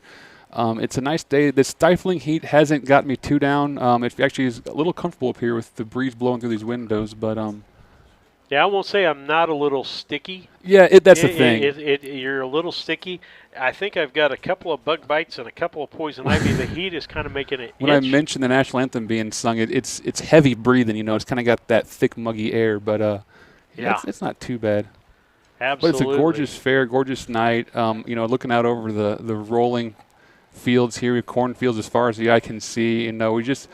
You don't get this view when you go to a parental track always. You don't get to see these gorgeous green trees and David, I want to point something out here. I saw you point at something. You guys are getting a great view tonight, and I want to thank the Henry County Fair people. Yeah. They cleaned things up so you could get a good view, not only from the stands, but when we got here at 2:30, there was a garden tractor pull, and this infield was packed with trucks and trailers and tents and garden tractors and sleds.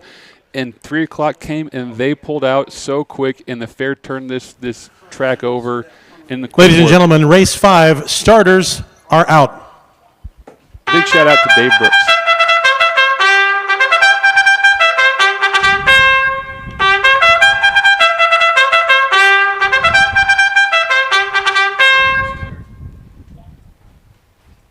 I'd like to hear where you're watching from. Send David a chat on YouTube. Let's meet the field for today's 5th race.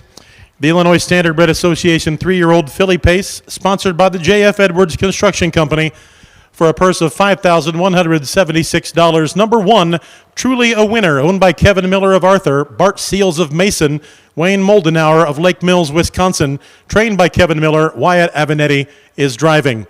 Number 2, YF Treva, owned by Cornelius Cavett of Virgins, Cedric Daniels of Jackson, Mississippi. Cavett trains and drives. Number 3, Fox Valley Millie, owned by Jeff and Blake Driscoll of Carrollton, Mark and Karen Walker of Carrollton, trained by Mark Walker, but Juan Franco is driving contrary to the program. 4, Lily Bella, owned by Willie Scott of Raymond, Mississippi, trained by Freddie Patton Jr. and driven by Jordan Patton. Number 5 is RK's Mac, owned by the M&M&D Racing LLC of Charleston, Roshan Trigg of Brandon, Mississippi. Trigg is the trainer, and Jaquavian Carter is in the bike.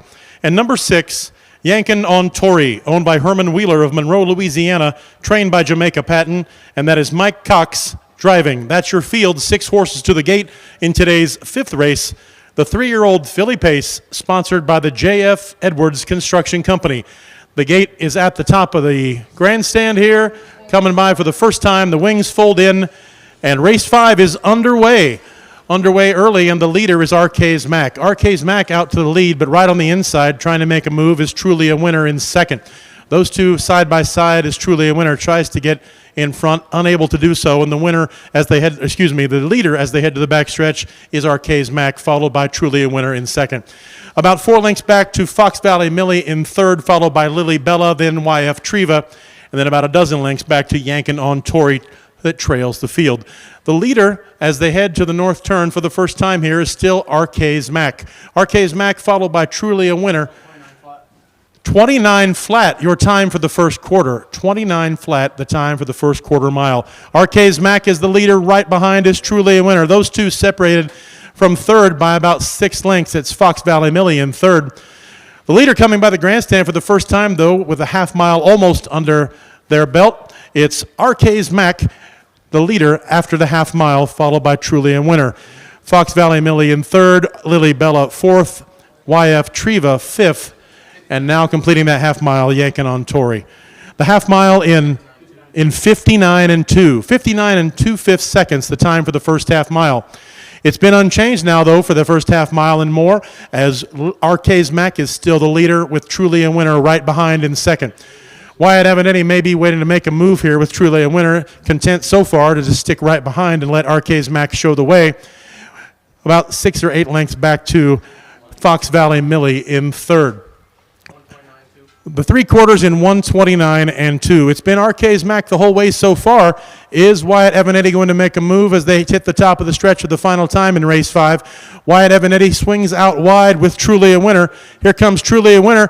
Going to make a move over RK's Mac, and is it going to get by? Truly a Winner is going to be the winner. Truly a Winner. Wyatt Avenatti makes a move in the final furlong to get up for the win over RK's Mac in second. Fox Valley Millie third. YF Treva fourth. Yankin on Tory fifth, and Lily Bella was 6th. The mile in 2:01 and 3/5. 2:01 and 3.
Horsemen and Connections, don't forget you can get complimentary copies of your winner circle photo today. Be sure and contact Danny Brooks. Get her business card. You can learn how to get copies of the winner circle photos. Danny provides those complimentary to the Horsemen and their connection. Danny operates the Photo Cave, award-winning photography studio, and she's heavily involved with harness racing as well. And it's her service to help out the Horsemen, providing winner circle photos from today's races at Cambridge here as we close out the Henry County Fair. Top down, 1, 4, 3. I got 12. 6, 2, 5 on the bottom. But I don't know what the fraction. I got it. 1, 4, 3, 6, 2, 5. 1, 4, 3, 6, 2, 5. Back in front of the grandstand now is Truly a Winner, owned by Kevin Miller and Bart Seals and Wayne Moldenauer, trained by Kevin Miller, and that's Wyatt Evanetti at the reins of that horse. This race sponsored by the J.F. Edwards Construction Company of Geneseo, with 75 years as a specialty electrical construction company. They safely and efficiently construct outside electrical systems, including wind collection, solar projects, and high voltage work. Congratulations to the connections of Truly a Winner, and our thanks to the J.F. Edwards Construction Company for sponsoring today's 5th race.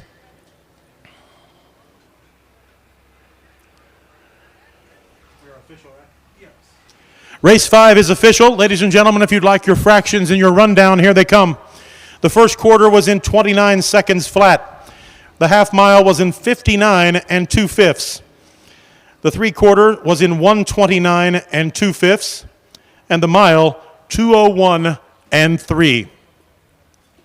Order of finish from the top down. Number 1, Truly a Winner, the winner. Number 2, YF Treva, finished 4. Number 3, Fox Valley Millie, finished 3rd. Number 4, Lily Bella, was 6.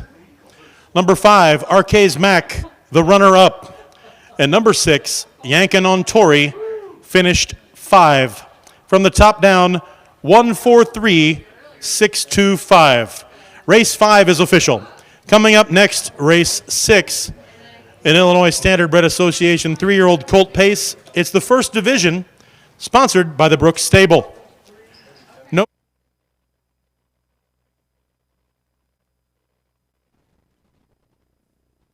Looking to move your mobile home? Need a roll-off dumpster at a competitive rate? Or maybe it's time to demo that old mobile home? Pine Ridge Mobile Home Transport has you covered. We serve Central Illinois with reliable mobile home transport, offer affordable roll-off dumpsters for the Springfield area, and provide expert demolition services across Illinois and Missouri. For fast, friendly service, call Wayne Decker at 217-313-9744. That's 217-313-9744. Or find Pine Ridge Mobile Home Transport on Facebook, your one-stop solution for mobile home services.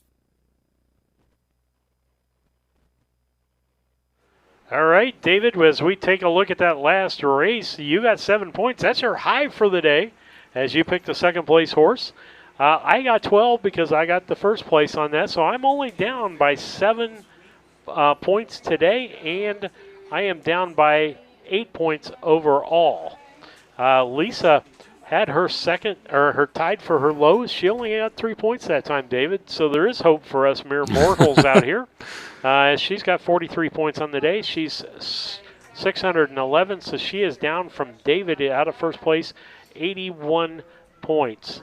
And so that's what it looks like with the rundown. Well, our starter from down south in Charleston, Stacy DeRoos, is watching from home, and he took notice that Lisa's doing all the hard work, and we're just goofing off up here. But, yeah, he's definitely paying attention that Lisa's out there sweating in the stands, and we're up here just goofing off, talking amongst ourselves. But, hey, yeah. I've always said we got the easier job. even when I was doing everything in Decatur, I had the easier job than she did following the horses. I don't know how we set this up to where we get the easy job, but somehow we lucked out. Yeah, I mean, she volunteered to do the camera. I'm going to say she didn't want to be on microphone, so that's if it's not everyone's cup of tea. It's really that's not. That's right.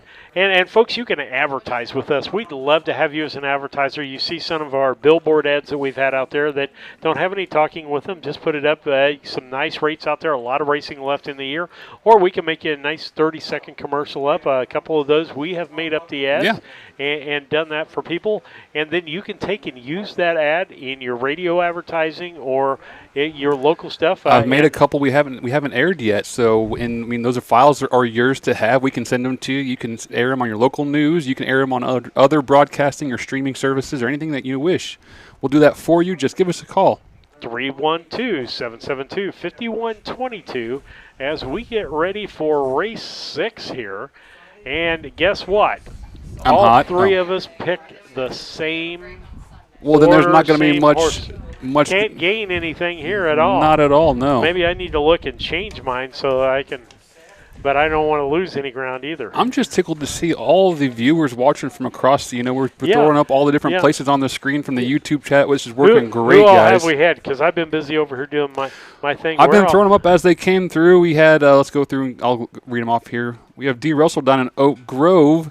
And, of course, the Seals are down in Mason, Illinois. Congratulations, which won that last race with truly a winner. Matt Cox over in Vincennes, Indiana. Matt's a longtime horseman from our area. Weaver Racing up in Harvard. We're up on the northern circuit now, so we're up in their neck of the woods. Bridget over in Decatur. We love going to Decatur. Love the fans over there. Leanne, of course. Leanne's well-deserved recliner time. She'll be busy the next 2 days, so rest up while you can. Callie's down there in Crispin, Illinois. I think I've missed here. Hey, we got Randy coming in the chat. Always coming through for us. Yeah. What comment did Randy have there? Just said evening to us. I don't know where Lovington is. Does anybody know where Lovington is? From Brian. By Arthur. There we go. Hershberger. I just heard Tina throw me that one. So, yeah, all over the place over here. Yeah, Lovington is on the highway as you go out of Decatur, right? I think so. 36 or 54. It's so cool to actually see, people from all across the state. And then there's some far distances there. I mean, people, it's a tough day. Haven't heard from our Mississippi barns. I haven't heard from. They may be racing someplace today. I don't know. Well, somebody was in the chat. Who was it? There was a Pat, weren't they? When Freddie and Might have won been the first race, throw some green Might have dots been. or something. Hey, I thought. And tell you what, Lisa and I are going to Oak Grove to watch some races because they run daytime Monday, Tuesday, Wednesday. Yes, and they have some good purses down there of some fast racing. It's really tough down there, but it's a good place to go watch racing. Troy and Deb went down, I think, last year before and had a great time. I haven't been, but I want to go so bad. It's just that 5/8 racing is kind of tighter, compact than the mile, and you're right on top of it, and they're kind of horse-friendly, so it's a good place to go watch some races. And I'll tell you, folks, I'm really praying that Decatur track gets done because we are in the Decatur area. I'm glad you brought that up because I just saw a news article today or last night, I guess it was, a local news station talking about that developer wanting to develop that racino there in Decatur. And why that's so important is because that came from him, guys. And so he's out there still trying to push for this thing. It's his money. He believes he can do it. Everyone keeps asking me, do I think it's going to happen? And I say it's his money, and he's still pushing, so I got to believe it as much as he does. And I saw another story, so that's good that he's still got legs. And let me ask the question. How much money is he asking from the state? $0. $0. 300 jobs, so $0, And billions of dollars in investment. Yeah, and millions of economic impact to the area. And so he's not asking for anything other than the gaming That license. doesn't happen in the state ever. All we want is one law removed so that we can just do what we want to do with somebody who wants to do it and can do it. Yeah, and it'll make it close. I mean, folks, you don't have to bet anything when you go to the track. You can do just what David and I and Lisa are doing. Just make it picks between yourself. Enjoy the food, enjoy the scenery. But here's my comment, and I'll make this open on the air. This is the opinion of Steve Surratt and may not reflect the opinions of Harness Tube. But I went to Hawthorne last year, and it was the last time I will go to Hawthorne. Yeah, there's not a good place to watch races there. Not a good experience. When you're watching from the first turn and the finish line is an eighth of a mile down the track and you're looking at the half-demolished grandstand, there's just not a lot of picturesque view up there anymore. I can go to my local baseball park and get the nachos and the hot dog that I got there that night to eat also. We got to think of ourselves more like a minor league ball club of some sorts and not as this pari-mutuel entity that has to operate a certain way. I mean, you have to create excitement. You have to create fans, so. Yep. And making it more accessible for downstate people would be the great thing. Absolutely. That's where the fans are, right? Okay. We'll let No, you're fine. I was going to read through them real quick after we got done, but. Okay. All right. And my thing with that, David, is creating the excitement, creating the atmosphere, creating things for people to do. I see a lot of times when things are happening, Northern Illinois gets it or Southern Illinois, and they say the people in the Midwest can just drive to either one of those places. That's about right. And I'd love to see it in the Midwest. Go ahead and go over those, David, real quick. I'll give us the quick rundown here. Okay. The one is Captain DT, owned by Danny Clark of Mineral Point, Wisconsin. Ron Van der Rostein of East Moline, trained by Dave Avenatti, driven by Wyatt. The 2 is Franken Foster, owned by Chris Crummick of Chicago, Northfield, Ohio. Chris Crummick trains, Mikey Rogers drives. Justin Robertson aboard the 3, Jets Ranger, who he trains and owns. The 4, Jimmy D. Shark, owned by David Williams, trained by Jamaica, driven by Mike Cox. And the 5, Fox Valley Jupiter, trained by Alex Conti, owned by Carlos Santos, and driven by Juan Franco. Goes by the wire, the gate folds in, they're off and pacing. The early leader out front is Captain DT, followed by Jets Ranger in second, and Franken Foster in third. Took a few awkward steps there, but got back on the pace pretty well, and Captain DT is still the leader. Back and forth, Jimmy D. Shark in fifth, Fox Valley Jupiter. The leader, though, Captain DT, by about 3 lengths over Jets Ranger as they're midway down the backstretch through this first trip around the track here at the Henry County Fair. I've been informed Mike Rogers does have broken equipment, so that may be a factor, obviously. That's why his horse is fading back there. Captain DT is still the leader.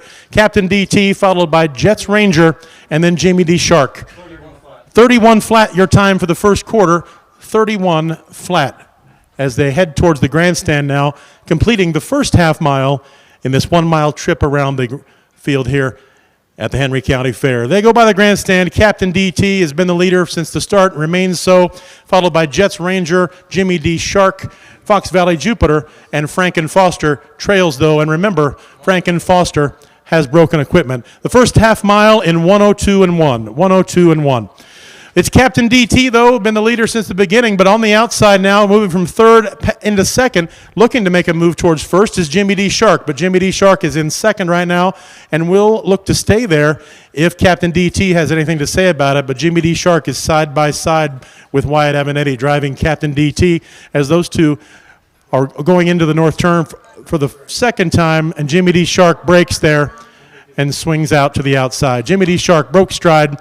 Captain DT didn't miss a step and looks to pull away the 3/4 in 132 and 1. Captain DT looks to have this all wrapped up as heads to the wire. Wrapping up today's 6th race, Captain DT is going to be the winner. The battle for second, though, Jimmy D. Shark got back on the pace, rallied to take second. Jets Ranger third, Franken Foster fourth, Fox Valley Jupiter fifth. The mile in 2:01 and 1. 2:01 and 1.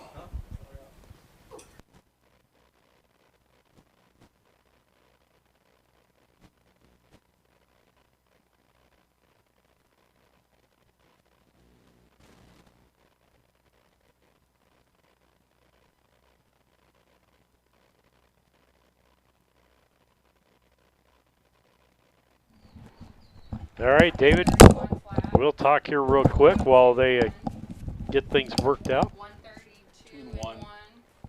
2-1 and 1. We're just passing some times along, no big deal. I'm trying to be the intermediary because we're kind of in the middle of the judges' stand-up here. But 4-1-5 is going to be the finish there, I believe. 4-1. So guess what? You get 2 points. I get 2 points. And Lisa gets it's a long day getting those 2s and 3s, isn't it? Yeah, that's well. The sad part for you is that's not your lowest point total for today. And these are small fields too. It's not even like a 10-horse field or anything. Yeah. Goodness gracious!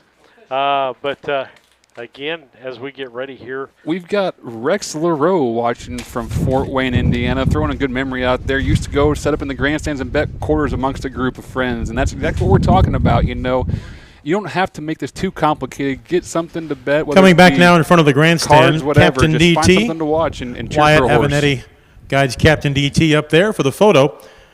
Today's 6th race sponsored by the Brooks Stable. David Brooks, your superintendent of speed here at the Henry County Fair. I saw a very nice segment on WQAD a few days ago. You can find that on YouTube. It talks about racing and the history of racing here at Cambridge and everything Mr. Brooks does to keep harness racing alive, not only here, but in his participation in the sport around the state. Congratulations to the connections of Captain DT, Danny Clark of Mineral Point, Wisconsin, Ron Van der Rostein of East Moline, David Avenatti, the trainer, and Wyatt Avenatti, home in the mile in 2:01 and 1.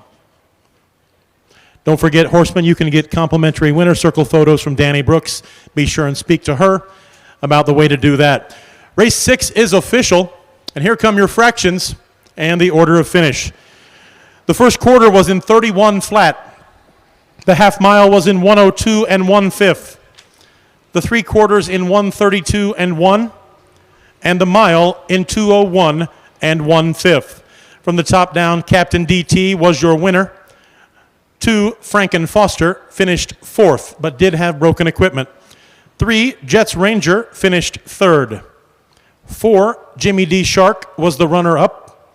And 5, Fox Valley Jupiter finished 5. From the top, 14325. Race 6 is official. We are halfway through today's 12-race card. We appreciate your attendance today, folks. We've got 6 more races to go.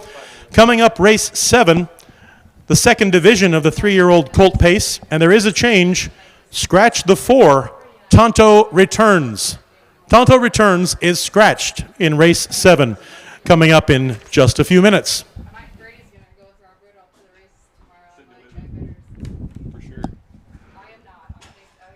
Do you like to watch horse racing? Yeah. Do you not want to pay money for a stupid horse racing channel? Yeah. Are you sadly allergic to horses and you can't see them? Yeah. Well, introducing Harness Tube, established 2023. Hey, I need to try this out. You can watch it at your son's ball game. Let's go, son. You can watch it while eating.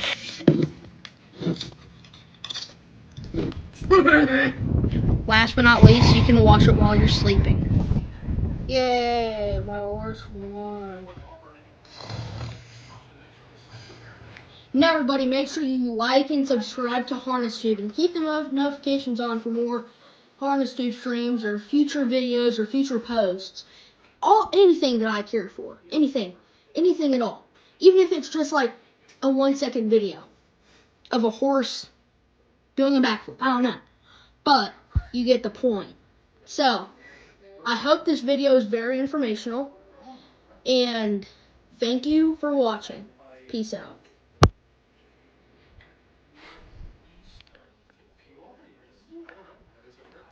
Your kids crack me up, David.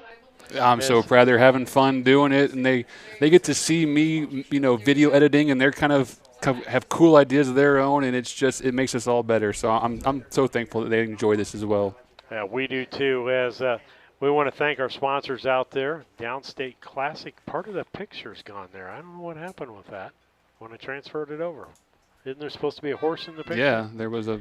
Yeah, it was there earlier, so I don't know why it's not there. Because that's a different version of that slide. It is. It's a background. You deleted it, so when it wasn't, it was selected. So when you moved it, it moved. There's a sliver or something. Never mind. That's a camera. All right. Well, at any rate. Anywho, we thank the Downstate Classic for their sponsorship, and we look forward to the 2-year-old races in Mount Sterling coming up in a couple of months or a month or so. All right. With that, let's talk about. We've got a viewer back, a really important viewer that we forgot to shout out. Back in Mount Sterling, we got Mom Jacqueline Bowen, watching from her probably a recliner by this point, back home in Springdale Street. And I also got to give a shout out to Leanne Shin, coming through as always in the clutch, sending me a screenshot. And Jamaica Patton officially has 995 driving wins as of right now. So 5 wins until he hits that 1,000 career win milestone. All right, and I just noticed on this one, for some reason, stuff is off the screen. So I got to figure that out, what's going on with that. But that's in my department. What do you mean off the screen? If you look up here on this, the side numbers. Oh, okay. It just was the wrong view. Oh, it was side by side, not picture in picture. Okay, you can tell the heat's getting to me. It's not because I'm hungry, because I did eat before we got started here. And if Mom's listening, I ate too. No, he never eats, Mom. I offered him a sandwich, and he didn't eat. Lane's calling somebody a boomer. What's that about? What did Steve do? What did you do? What did I boom? No.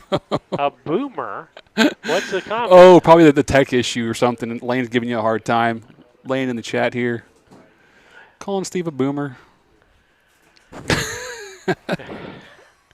I'm better than most boomers. I know. I'm just giving you a hard time. I love it. Lane's pretty tough through that keyboard, isn't he? He doesn't say so much when he's up face to face. He is.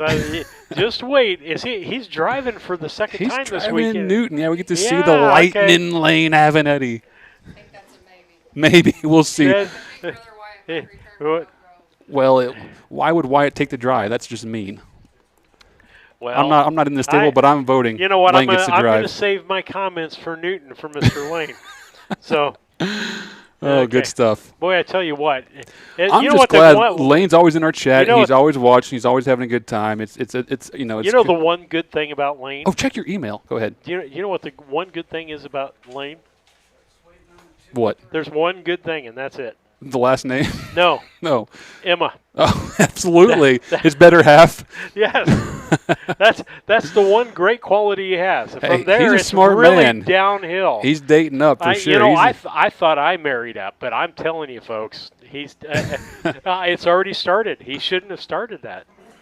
I'm supposed to check my email? Yeah, check your email. And I guess Lane's in the chat. He's giving the drive up. I don't like hearing that. Come on. Fight for it, Lane. It's your drive, bud. But, yeah, check your email. I had a picture sent in. I thought maybe you could sneak in there if we have time to do it. I might be able to do that. Oh, we got a screenshot. Okay, here we go. Let's see if that comes up. Okay. All right. Now if I can just get it to where I can copy it over. Oh, that breeze died down. What's going on? No, I don't know. It got. Did I handicap yet? Should I do that while you're clicking around? Now this is just mean. I'm not. Oh, I love it. Let me see. Do what you got to do. I'll see Want what me to handicap while you're clicking around? Yeah, handicap this race. Let's look at race 7. I'll do some handicapping ahead. My picks in this race, I went to the 2 Hello Trevor on top. That's just kind of a sentimental pick for owner Carol Cox, bred by Ed Teefee, trained by Mikey Rogers, driven by Demarius Wakefield. My second choice went on top to Western Trevor out of Rochun Triggs Barn for Edward Earl Thomas of Pulaski, Mississippi, driven by Jaquavian Carter. My third choice went down to the 4, which is scratched. So give me the 5. I'll move it up, I guess. Okay. And I'm going to put this over in the side view, okay? This is just mean. Absolutely mean on a day like today. As I'll get this switched back here for you in just a second. Oh, my. The things that people do to us out here in TV land. I tell you what, now that you're... Ladies and gentlemen, if you are following along in the program in the grandstand or online, number 4, Tonto Returns, is a scratch. 5 Okay. entries, but only 4 horses to the gate in today's 7th race. I had him down, so... That's just awful. They're sitting in a pool with their phones watching harness. I mean, that sounds pretty good right now, to be honest, because I'm sweating. Don't drop it and ruin your phone. They probably have like a floating table or something and their iPad on it. They're kids. They're smart, right? Yeah, and he probably has a nice cold beverage in his hand no. at the same time. Iced tea? Iced tea, yes. Arnold Palmer. Yeah. Absolutely. Okay. But that's what's cool about Harness Tube is, not being able to make it down today to watch the races, sitting at home, sitting in a pool on this nice hot day, enjoying horse racing. I mean, it doesn't get much better than that. That's just rude. Okay, here we go. We'll toss it to Year-old Colt Pace, the Illinois Standard Bred Association. It's the 2nd division, sponsored by Auburn Acres for a purse of $2,674. Number 1, Western Trevor, owned by Edward Thomas of Pulaski, Mississippi, trained by Rochun Trigg. Jaquavian Carter is driving. Number 2, Hello Trevor, owned by Carol Cox of Huntsville, Illinois, trained by Mike Rogers. Demarius Wakefield is in the bike. Number 3, Doc's Star, owned by David and Adam Brooks of Cambridge, Illinois. David Brooks is the trainer, and Juan Franco drives. Number 4, Tonto Returns, is a scratch. And number 5, Captain Nate, owned and trained by Jesse DeLong of Clinton, Wisconsin. Gabe Wand is in the bike. Those 4 horses go to the gate. The gate is rolling, and we're moments away from today's 7th race, the 2nd division of the 3-year-old Colt Pace in the Illinois Standard Bred Association. As the gate picks up speed, moving around the north turn here at Cambridge, as we wrap up the fair here today. It's the last day of the fair. It's been a good week. Hopefully everybody's had a good time here at the Henry County Fair, one of the longest existing fairs in Illinois in the county fair. A lot of community support, and it is obvious with the turnout today. Here comes that field, the second division of the 3-year-old Colt Pace. The wings fold in, they're off and pacing. Doc Starr was on a break as the field got underway. Captain Nate had an early lead very briefly, but now moving along on the inside is Western Trevor taking that lead securely now by a length ahead of Captain Nate. So it's Western Trevor, Captain Nate, followed by Hello Trevor, and then Doc Starr about 5 lengths behind them. Now, the leader is still Western Trevor up front with Captain Nate in second, and Hello Trevor is in third. Hello Trevor looked like they might want to take a step outside and make a move, but not quite yet. And catching up to those top 3 is Doc Starr. The first quarter in 30 seconds flat. Still Western Trevor midway now through the north turn here at Cambridge, and it's Western Trevor leading the field back by the grandstand, completing the first lap. Captain Nate is in second, but coming up on the outside, we've got a challenger for that lead, and it's going to be Doc Starr. Doc Starr pulled out as soon as they hit the top of the stretch, and Doc Starr has went all the way from third to take the lead as they complete the first half mile. But hold on, says Western Trevor. Western Trevor comes right back and now has the lead back by a length. So it's Western Trevor in front, but barely, as Doc Starr is right there in second. 1:01.4 your time for the half mile. Doc Starr looks to make a move again, not giving up, as Juan Franco doing all he can with that horse of Doc Starr to try and get up there and take that lead permanently. But Jaquavian Carter is having none of it and keeps Western Trevor in front by a length. In third is Captain Nate, and fourth, Hello Trevor. 1:31 flat is the time for the 3 quarters. Doc Starr looks to have broken stride briefly and dropped back into third. Western Trevor, still the leader, though, fought off that challenge from Doc Starr, and now it's going to pay off as here comes Western Trevor. Could Western Trevor see a challenge from Captain Nate here? It looks unlikely as we come to the final seconds of race 7, and it's Western Trevor under the wire, your winner, followed by Captain Nate, then Doc Starr in third, and Hello Trevor, the trailer, in fourth. The mile in 2:02 flat.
Now back in front of the grandstand, Western Trevor, your winner of race 7, driven by Jaquavian Carter, owned by Earl Thomas of Pulaski, Mississippi, and trained by Roshan Trigg.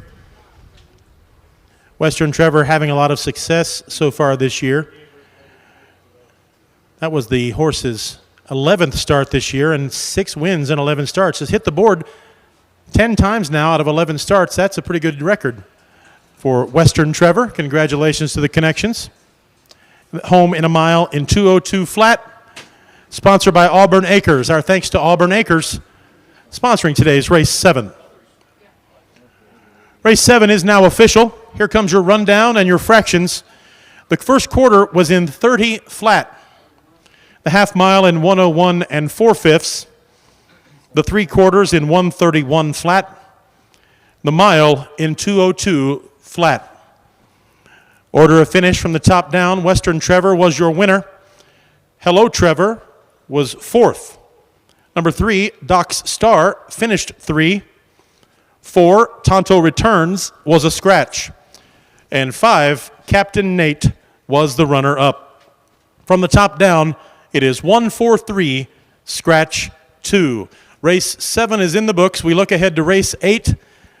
It is the Illinois Standardbred Association 3-year-old filly trot, sponsored by the Joe and Jean Boutique, for a purse of $4,668. 3 entries, no changes as of this moment in race 8. Coming up in a few moments.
3 entries in today's 8th race, the Illinois Standardbred Association 3-year-old filly trot, sponsored by the Joe and Jean Boutique, for a purse of $4,668. Number 1 is Two's Teaton, owned, trained, and driven by Jerome Daniels of Springfield. Number 2 is Toughest of the Tough, leased by Carla Santos of Springfield, trained by Alexander Canty. Juan Franco is in the bike. And 3, Goldie's Louise, owned by the Flacco Family Farms of Alexis, Roshan Trigg of Brandon, Mississippi. Trigg is your trainer, and Jaquavian Carter is driving. 3 entries in today's 8th race. The field making their way to the gate will be underway here in just a few moments.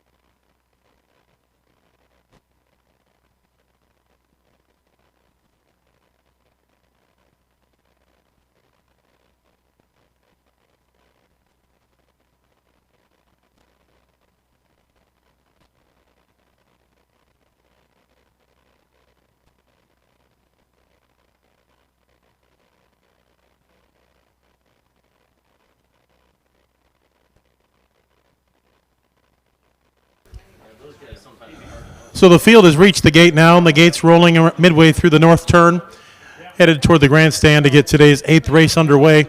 It's today's 8th race out of 12 total on today's card. We do have some drivers' changes coming up in the 10th race. When we get there, we'll tell you about those. We have had some late drivers' changes. But for race 8 is clear. There were no drivers' changes, as we are aware of, as the field gets close to the grandstand here, and we're almost underway with this 3-year-old filly trot. 3 entries, Two's Teaton, Toughest of the Tough, and Goldie's Louise. The gate accelerates, the wing goes in, they're off and trotting. Toughest of the Tough goes out to the early lead. Two's Teaton on the rail right behind, and dropping right behind into third is Goldie's Louise. So there they go along single file now midway through the south turn, headed toward the backstretch for the first time in 2 circuits around this track here at Cambridge, Illinois. Toughest of the Tough has been the leader since the beginning and remains there right now with Two's Teaton and Goldie's Louise. Single file down the backstretch as they head to the quarter pole. It's all Toughest of the Tough so far. They hit the quarter in 31 and 1. 31 and 1. Goldie's Louise broke stride there briefly and drops back about 4 lengths from those top 2. Toughest of the Tough is still the leader. Right behind is Two's Teaton in second. Goldie's Louise got back on the trot pretty quickly, though. Has some ground to make up to catch the 2 leaders. Here comes Toughest of the Tough by the grandstand for the first time. It's been the leader the whole way as they're almost got this half mile under their belt. 1 lap complete. There goes Juan Franco with Toughest of the Tough, followed by Two's Teaton, driven by Jerome Daniels. Goldie's Louise trying to make up that distance to the top 2. The first half mile in 102 and 1. 102 and 1. Toughest of the Tough, still the leader, been the leader since the start. Juan Franco now trying to put a little distance between his horse and Two's Teaton, with Jerome Daniels right behind there. Goldie's Louise is in third and caught those top 2. Now a length separates all 3, but Toughest of the Tough and Juan Franco looks to widen that gap as they hit the 3 quarters. Franco leads now with Toughest of the Tough by about 2 lengths. The 3 quarters in 133 and 3. It's Juan Franco driving Toughest of the Tough, expanding the lead now to 4 lengths over Two's Teaton. And here comes Franco with Toughest of the Tough. And if everything falls out here like it looks, it's going to be Toughest of the Tough, your winner. Goldie's Louise trying to make a late charge and challenge Two's Teaton for second. Not sure if that's going to happen, but Toughest of the Tough is the winner. Proves Toughest of the Tough in this field. Here comes a late charge by Goldie's Louise. Goldie's Louise got up at the wire to take second, and Two's Teaton is third. The mile in 2:06 flat.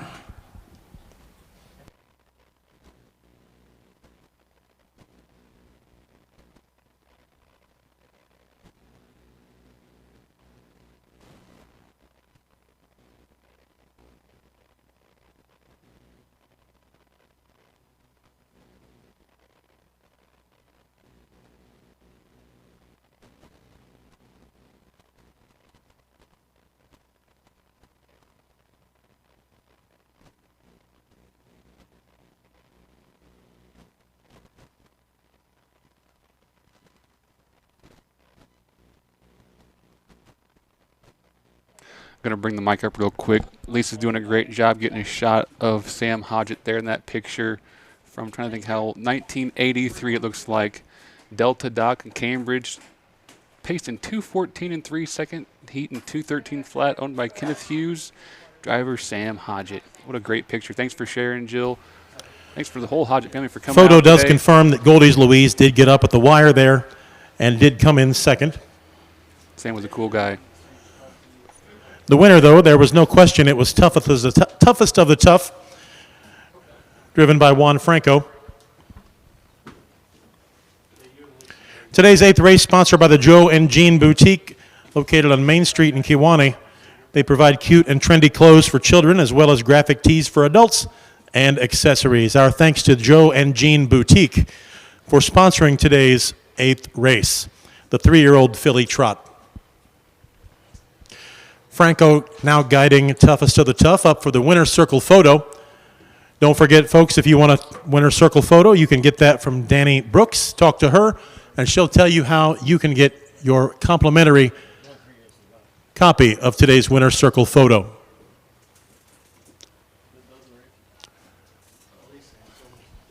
Toughest of the tough, leased by Carla Santos of Springfield and trained by Alexander Canty.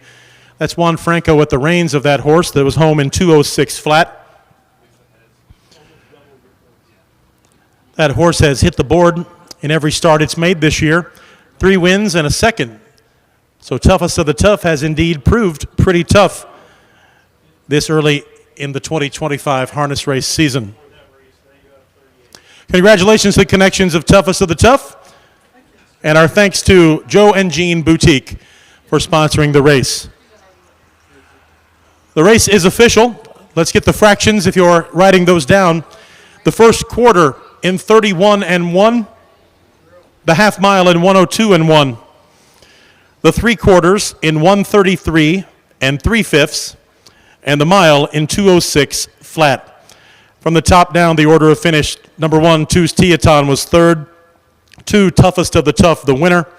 3, Goldie's Louise, the runner-up. From the top down, 3-1-2, race 8 is official. Coming up, race 9, the Illinois Standardbred Association 3-year-old Colt Trot, sponsored by Hannah Tans. 4 entries, no changes as of this moment for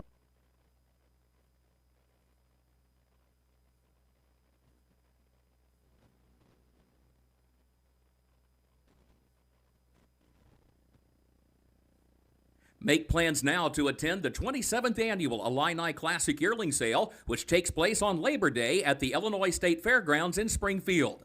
Once again this year, the catalog will offer not only a strong lineup of Illinois conceived and foaled yearlings, but also an excellent supporting cast of colts and fillies eligible to other state-bred programs in the Midwest and on the Eastern Seaboard. It's the Illini Classic Yearling Sale, Monday, September 1st, beginning at 11 a.m. Central.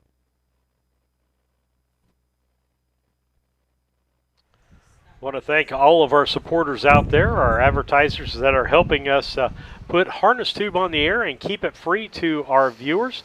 I want to thank people who donate to make things possible out there. As we go through that, you can donate or talk to David about advertising. To donate, Venmo or PayPal at harnestube.com or at harnestube, excuse me, or a check, P.O. Box 63, Mount Sterling, Illinois 62353, or see our camera lady. She likes talking to people, and she really likes it when people hand her money. Absolutely. And so we'd love for that to happen. And speaking of our announcers, we've got one in the chat here hitting the trifecta. Yoder's Custom Woodwork picked all those right in that last race, so we thank them for watching. And we also have another special guest here, Al Brodsky, watching. Those of you who have been around the fairs and racing lately have seen Al stumbling around these, tripping over the infields and climbing up all the towers and getting pictures of all the good angles from these fairs. He's captured some amazing photos, posts them on Facebook, shares them with everybody, and just gets some rave reviews. World-class photographer. We are so fortunate. He likes horse racing and likes coming out and doing this because it's hot work, as you've found out. Yeah, it is. It is hot work today as we get to race 9. It's quickly going by, isn't it? It is. We're making great time here in this as we're to race 9 here, and we'll get it in. 4-horse race. Are we handicapping? Yeah, we can handicap. Let's handicap. I'm handicapped, so I've been picking this stable all day, and it's not coming through for me. But I'm just going to stick to my guns here. I'm going with the 1 YF Rocket out of Jesse DeLong's barn.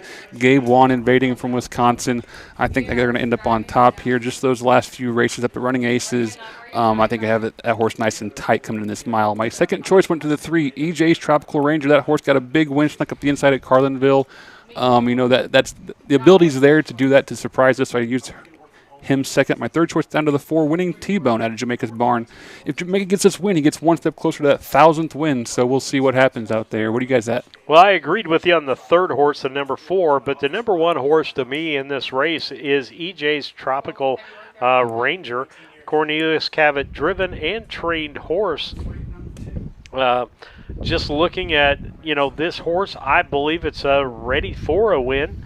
I got a win back in Carlinville. Yeah, and that was a nice quiet drive. He snuck up the inside. He didn't overdrive. Just the opportunity was there, and the horse performed that day. So, Boo takes care of these things. He's a pretty conservative driver, takes care of his horses, always looking to save that horse for the next race. So I think this horse is going to be ready today. Didn't have a great showing in Decatur. Made a couple breaks early in the mile, but I still use him second here, so I think there's some talent. Yeah, and I picked the 2 horse to finish second, Frontier Duke, a Mikey Rogers driven and trained horse. Very consistent. Thirds.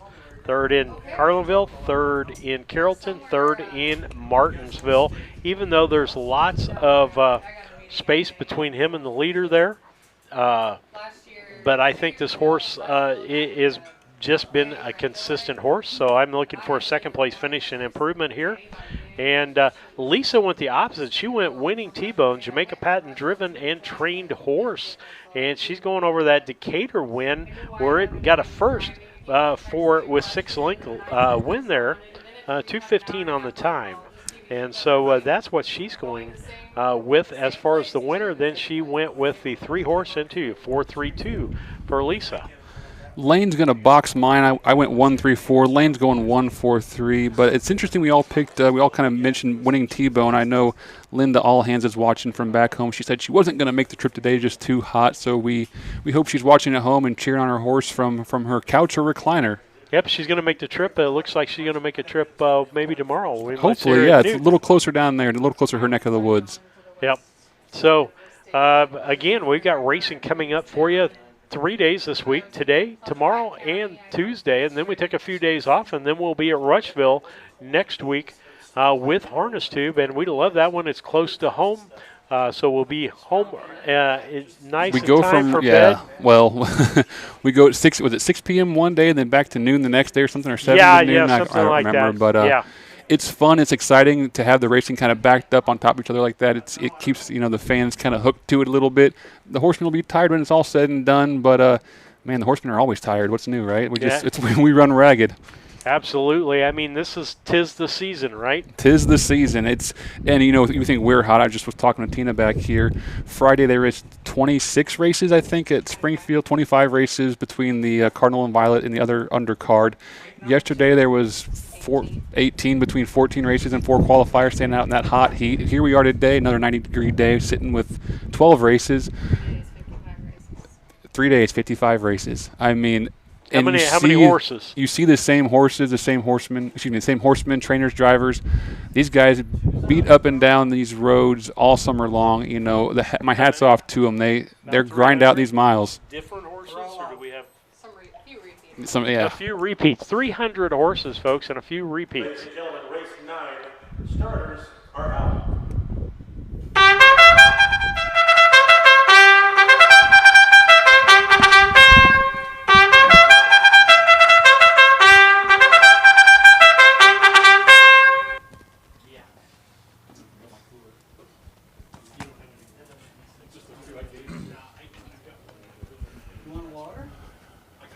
Race 9 is an Illinois Standardbred Association 3-year-old colt trot, sponsored by Hannah Tans, for a purse of $4,757. Number 1, YF Rocket, owned and trained by Jesse DeLong of Clinton, Wisconsin, with Gabe Wand in the bike. Number 2, Frontier Duke, owned by Jackson Loy of Beecher City, trained and driven by Mike Rogers. Number 3, EJ Tropical Ranger, owned, trained, and driven by Cornelius Cavett of Virgins, Illinois. And number 4, Winning T-Bone, owned by Linda Allhands of Monticello, trained and driven by Jamaica Patton. 4 entries, no changes. The field is rolling. We're moments away from race 9.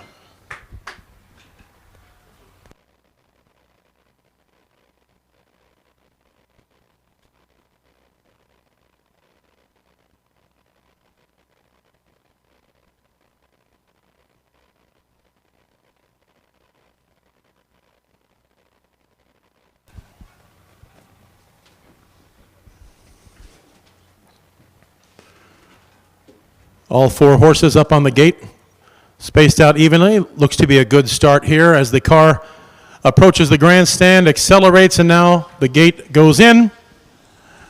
Race 9 underway, off and trotting. Winning T-Bone, the early leader. It's Winning T-Bone on the outside lane as YF Rocket dips down on the inside, but now T-Bone gets that space on the rail and takes the lead as the field head towards the back stretch for the first trip. So it's Winning T-Bone in first, YF Rocket follows in second, then a battle for third with Frontier Duke on the inside and EJ Tropical Ranger on the outside. But EJ Tropical Ranger edges now up, firmly stakes a claim on third, but he's chasing for Winning T-Bone in first. Winning T-Bone, the leader, shows the field around the north turn for the first time. 31-3 the time for the first quarter, 31-3. Thank you. Winning T-Bone's the leader on the inside. EJ Tropical Ranger on the outside. YF Rocket in third. Here they come by the grandstand for the first time now. It's Winning T-Bone on the inside, and it looks to be EJ Tropical Ranger has now taken the lead as they hit the wire, but barely by a nose. Those two side by side as they get by the grandstand for completing the first half mile here at Cambridge. Side by side, they went by the half mile in 1:04 flat. The battle for first between Winning T-Bone and EJ Tropical Ranger. Right behind those pair is YF Rocket. Way back in fourth by about 10 lengths is Frontier Duke. But still, it's Winning T-Bone and EJ Tropical Ranger. They've battled side by side almost for a quarter mile right now. Winning T-Bone on the inside, EJ Tropical Ranger on the outside as they hit the three-quarter pole in 1:37-1. 1:37-1, the three quarters, a quarter mile to go. Winning T-Bone on the inside, EJ Tropical Ranger on the outside. Winning T-Bone now gets about a half a length lead over EJ Tropical Ranger, but they're going to widen out as they head toward the stretch here. Top of the stretch, EJ Tropical Ranger swings out wide now, looks to battle over Winning T-Bone. Those two side by side, but making a late charge, trying to come up for the win also is YF Rocket. Those three hit the wire. Not quite simultaneously, EJ Tropical Ranger gets up for the win. Possible battle for second. It looked to be YF Rocket's second. And Winning T-Bone got third after leading much of the race. Frontier Duke finishes fourth. The mile in 2:09 flat. 2:09 flat.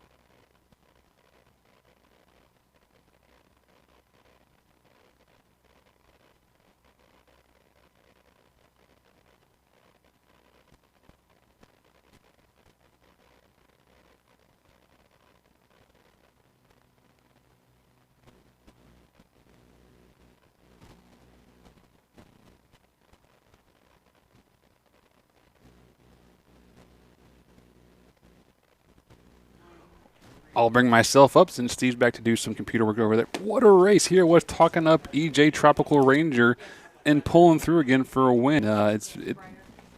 Throw out that last race at Decatur. This horse is 2 for 2 in the last couple of races, putting in flat miles. So congratulations to Boo. And I guess he owns, trains, and drives this thing. Back in front of the grandstand, the winner of race 9, EJ Tropical Ranger. He owns, he trains, he drives this horse. It's Cornelius Cavett. Congratulations, Mr. Cavett. Fourth start and the second win. Home with EJ Tropical Ranger in 209 flat. This race sponsored by Hannah Tans. We appreciate Hannah Tans and their sponsorship of Race 9. And congratulations to Cornelius Cavett picking up a win here in Race 9. Race 9 is official, ladies and gentlemen. Here come your fractions if you're writing them down. The first quarter in 31-3. The half mile in 104 flat. The 3/4 in 137-1. And the mile in 209 flat. From the top down, number 1, YF Rocket, the runner-up. Number 2, Frontier Duke, finished 4th. Number 3, EJ Tropical Ranger, was the winner. And number 4, Winning T-Bone, finished 3rd. So top down, it would be 2-4, 1-3. Race 9 is official. Looking ahead to race 10, we do have some changes, drivers' changes, and a scratch.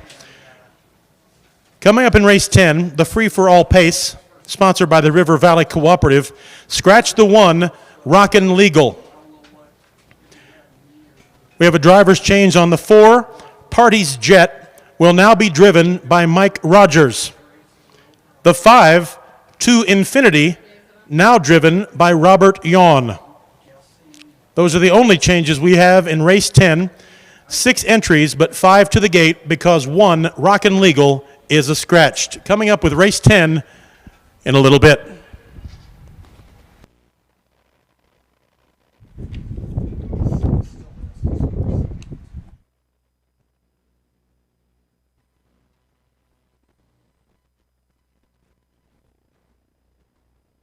Make plans now to attend the 27th Annual Illini Classic Yearling Sale, which takes place on Labor Day at the Illinois State Fairgrounds in Springfield. Once again this year, the catalog will offer not only a strong lineup of Illinois conceived and foaled yearlings, but also an excellent supporting cast of colts and fillies eligible to other state-bred programs in the Midwest and on the Eastern Seaboard. It's the Illini Classic Yearling Sale, Monday, September 1st, beginning at 11 a.m. Central.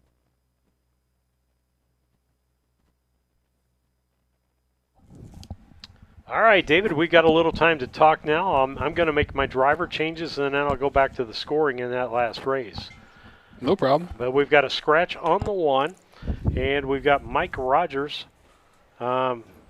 driving the 4. You know, I got a chance to talk to Mikey yesterday over there at Springfield, and he said his sister is a fan of ours, and she follows along, and he was trying to get her in the chat to give us a hard time, but I haven't seen Carmen yet today, so I don't know if she's not watching or what. But Carmen, if you're out there, Mikey says give me a hard time.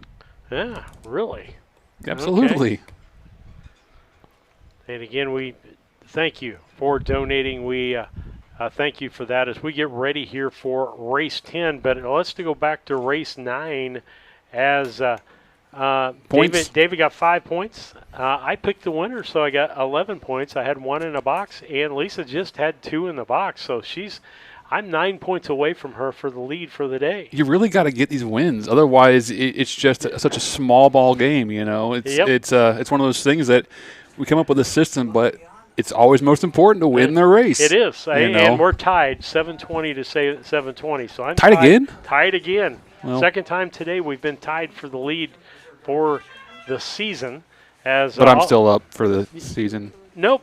720 to 720. Oh, okay. We're tied. Nope. But you are up to 43 points for the day. Whopping 43. I'm averaging 4.3 points a race. Well, look at this. Lisa has not got double the points that you have anymore. She had triple when you first mentioned. I just didn't say it on air. All right. Oh, goodness gracious. We have fun doing this, folks. If you haven't figured that out, and I hate to tell you, the last break, there was a whole bunch of dead silence there. Steve forgot to bring the mics up, and probably some of the best banter that we've had all year long. It's easy to say that when no one heard it, right? No one heard it, except for the people up here. Leanne texted me. Leanne's like, was the audio gone? I was like, no, we just forgot to roll up the mics on that one, but it happens, right? Hey, It does. We don't have a production truck. We are the announcers, the commentators, the production team, the directors, Yeah, and in that truck, they have one person that is just monitoring what's cameras. going on the what's air. Going out. What's one going person out. monitoring audio, one person monitoring graphics, one person monitoring, just. I've got 4 or 5 of those monitors at home for BC Hornet Sports. Yeah. I get text messages as soon as I forget to bring the volume back up. I have some great fans back there that keep me in line and monitor that thing. It keeps us better, right? I mean, that's what we're here to do. It's a community-based outfit. What BC Hornet Sports, our home community or the horse racing community, we help each other out. We're just out here. We're not a professional outfit. We threw this together a couple of years ago, and we're having fun doing it. Yeah, and I say this with BC Hornet Sports. Yes, we could have more cameras. We could have more graphics. We could have more of everything, but that takes more people, takes more money, and takes more time. And so the question is, would you like less races with more stuff, or do you want more races with what we have? It becomes a creative exercise for David in figuring out how he can get the most squeeze out of the tools we have and the bodies we have available, because the bells and whistles that we want to add in, I have ideas in my mind, but like you said, it just takes so many man hours, so many people, so many dollars. That we're just kind of limited by our resources.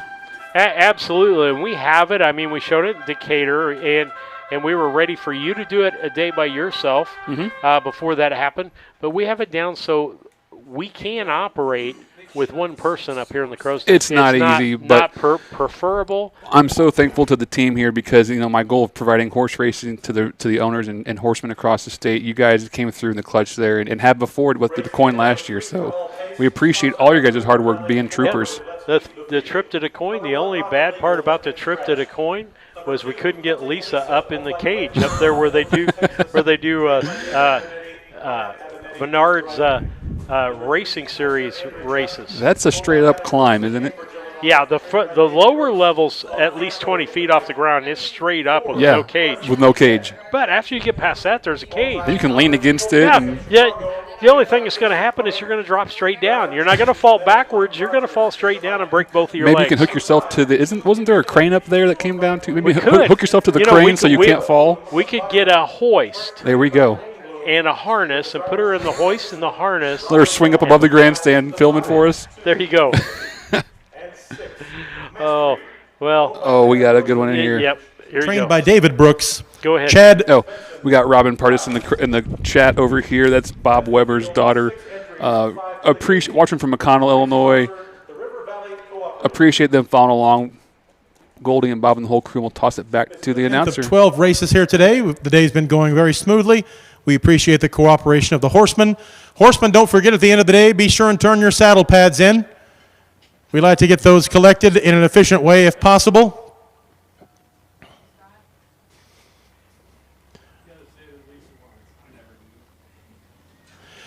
The gate accelerates. Here comes the field for race 10. The wings fold in. We're off and pacing. The early leader was 2 Infinity, but Hunting Lisa was having none of that, and Hunting Lisa on the rail got up to take the lead midway through the south turn. So it's Hunting Lisa leading the field onto the backstretch, followed by 2 Infinity. Mr. Andrewchuk in third, Party's Jet fourth, and Mastery, the trailer, in fifth. So Hunting Lisa has been the leader now since a little bit after the start. It's been Hunting Lisa widened that gap to about 2 lengths. And Hunting Lisa heads to the north turn. 29 flat, the time for the first quarter mile. Hunting Lisa followed by 2 Infinity in second, then Mr. Andrewchuk, and then Party's Jet. And finally, Mastery. Single file now, almost with a half mile under their belts as they complete the first circuit of 2 here at the home of the Henry County Fair.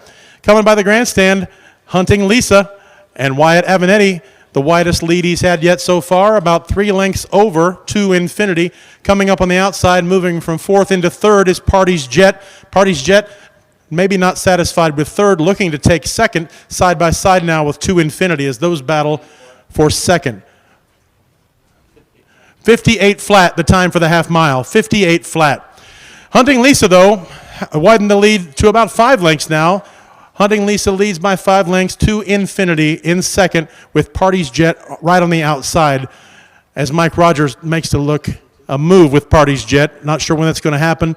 Rogers and Party's Jet right on the outside trying to get up into second place. Mr. Andrechuk is back in third, and Mastery still the trailer. 127 and 2. 127 and 2, the time for the 3/4.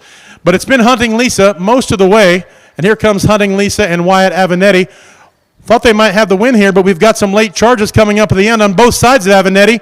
To infinity on the inside, Party's Jet on the outside, but I think Hunting Lisa still got up for the win. 2 minutes flat. 2 minutes flat for the mile. Fourth was Mr. Andrechuk, and Mastery was fifth.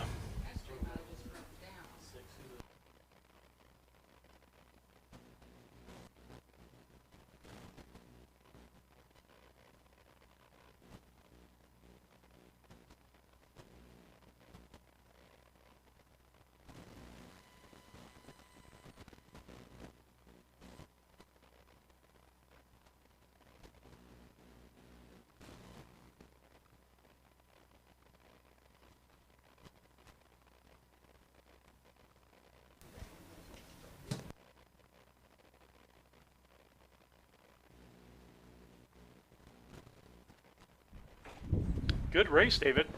Yeah, absolutely. Hot fractions, man. 29 flat, 58 half. Well, I goofed up here on my scoring. No, can't have 2 number 3s. That wasn't working. No, Hunting Lisa messed up my picks anyway. We didn't go through our picks. We had them on the screen, didn't we? We didn't get a chance to talk about them. But, yeah, I didn't do so out there. Wyatt messed up my picks. I went 3-5-4, and, of course, the 3 was nowhere to be found. But the 5-4, I had the box, so I get 2 points there. Let's see what you guys did. Race 10, Steve went 2-5-6. Uh-oh, you guys picked that one, huh? I got 2-5, so I got 15 points. You got 15 points. 15. Well, we haven't seen the photo yet. It's unofficial. We'll go. Let's no scoring until we get the official. Yeah, well. And Lisa. Lisa was at copied me too, so she did 2-5-6. She's copying off your homework, huh? Yeah, she says I pick last. Oh, so you copied off her homework. No, she puts it down here at the bottom where I can't look, so my thumb is always down here. We don't copy off each other. Gotta be competitive, right? Yeah, it's really interesting when you get done, when I'm looking at it to see what you've picked, what she's picked, what I pick, and who's with who on what race, and it, as we've seen today, it varies a lot. You know, it's funny because, I mean, even with H's pick down at Newton, you know, he's a horseman like myself. We've been around about the same time. You'd think that we'd have similar picks, but everyone's kind of got a different opinion, different flavor. We're similar mostly in how we went, but, you know, he's got some ideas and I got some ideas. We'll see what happens tomorrow. Yeah, we have our, you have your favorite drivers. Back in front of the grandstand now. Number 2, the winner of race 10, Hunting Lisa. Owned by Glenn Brown of Elgin, Texas, trained by David Avenatti. That's Wyatt Avenatti there at the reins of that horse. Sponsored by River Valley Cooperative, with approximately 40 locations and offering services in agronomy, grain, feed, and energy. River Valley Cooperative makes a difference in the communities they serve. Congratulations to the connections of Hunting Lisa. Home in today's fastest mile so far in 10 races, 2 minutes flat. 2 minutes flat for that free-for-all pace. Pretty good race. Mm-hmm. I said it was going to be one of the best races. It was a good race. I'm not sure if we got it on. Ladies and gentlemen, the race 10 is official. Here come your fractions. The first quarter in 29 flat. The half mile in 58 flat. The 3/4, 127 and 2/5. And the mile in 2 minutes flat. Order of finish from the top down. Number 1, Rockin' Legal, was a scratch. Number 2, Hunting Lisa, the winner. Number 3, Mr. Andrechuk, finished 4. Number 4, Party's Jet, finished 3rd. Number 5, To Infinity, was the runner-up. Number 6, Mastery, finished 5. So from the top down, scratch 1, 4, 3, 2, 5. Race 10 is official. We do have some driver changes in race 11. Coming up in race 11, for non-winners of 2 races or 5,000 lifetime, we've got a driver's change. Number 1, Magic Twilight, make the driver Juan Franco. And number 3, Apple Delicacy, make the driver Mike Cox. Those are the only changes we have for race 11, sponsored by Gold Star FS. 5 entries, 2 drivers changes for race 11. 2 races to go on today's card, folks. Thanks for your support of the Henry County Fair's harness racing program.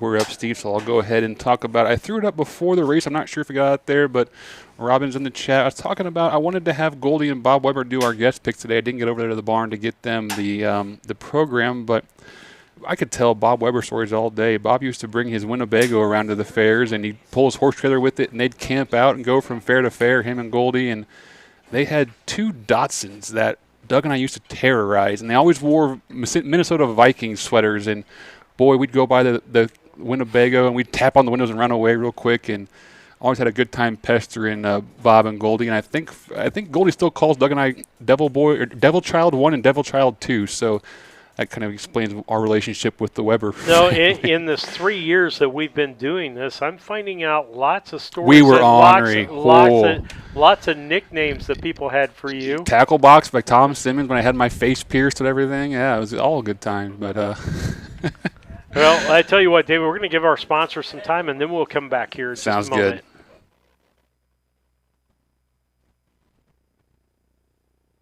Yoder Custom Woodworking was started in 1995 by the Yoder family as a retail Amish furniture store in Sullivan, Illinois. They offer custom kitchen cabinets, granite and quartz countertops, built-in office and bathroom cabinetry, and offer a wide range of Amish furniture. Their store is located at 1117 West Jackson Street in Sullivan, Illinois, with store hours Tuesday through Friday 9 to 4:30 and Saturday 9 to 3. For more information, contact Yoder Custom Woodworking at 217-728-2166.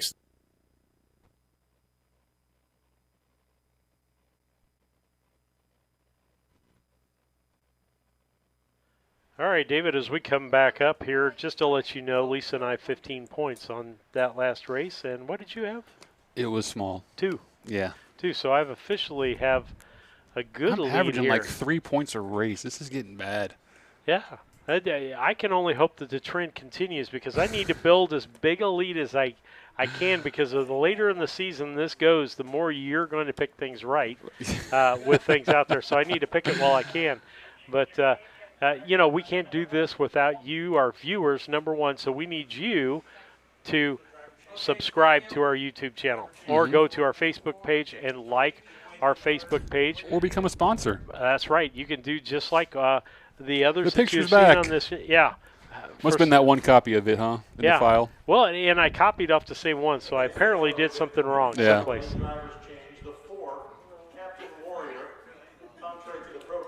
Driven by Jaquavian Carter. Once again, the driving of the 4 done by Jaquavian Carter.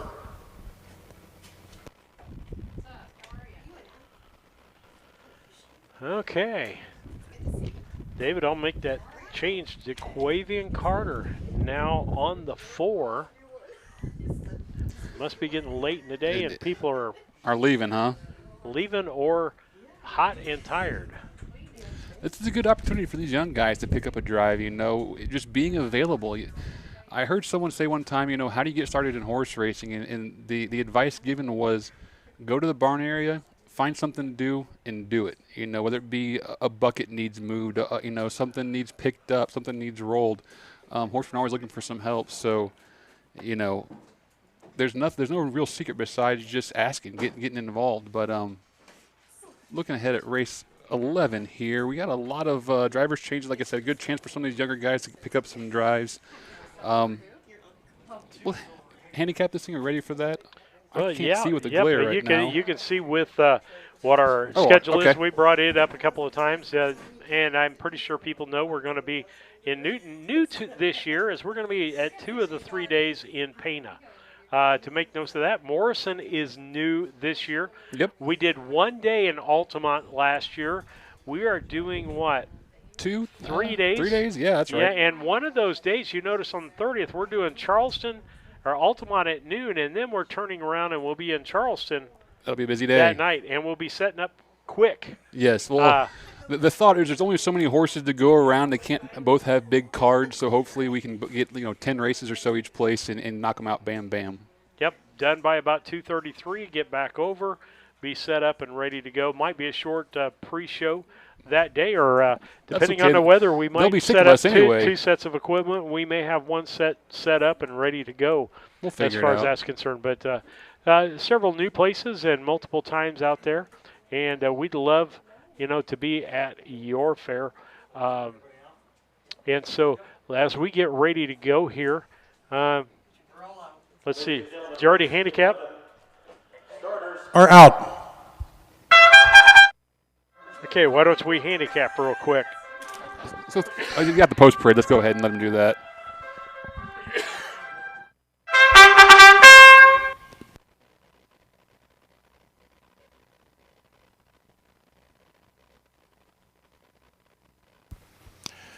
Race 11 is for non-winners of 2 races or $5,000 lifetime. It is a pace for a purse of $1,000. Sponsored by Gold Star FS. We do have several drivers' changes in race 11. As we go through the field, I'll tell you about those. Number 1, Magic Twilight, owned by Dwayne, Sandra, and Sarah Bloom of Byron, Illinois. Trained by Dwayne Bloom. Drivers change, make the driver Juan Franco. Number 2, Freaky Pete. Owned and trained by Marion Rush of Winfield, Kansas. Chad Svensson is the driver. Number 3, Apple Delicacy.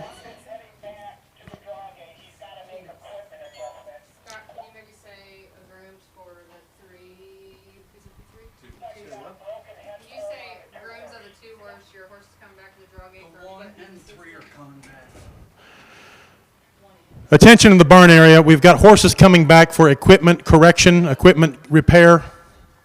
Those are the 1 and the 3. Magic Twilight needs to return to the barn for equipment. So does the 3. I was telling you about the field. The 3 is Apple Delicacy, owned by Gary Achenbaugh of Eastman, Wisconsin, trained by Jamaica Patton. The driver of number 3 is now Mike Cox. Number 4 was Captain Warrior, owned by Jennifer Law of Springfield, Eligio Boccia of Chicago Heights, trained by Michael Rogers. Jaquavian Carter has been a late driver change on the 4. And 5, Reserved Parking, owned by Justin Robertson of Galesburg and Lori Van Fleet of Galesburg. Robertson also trains and drives. We have had horses go back to the barn for equipment correction.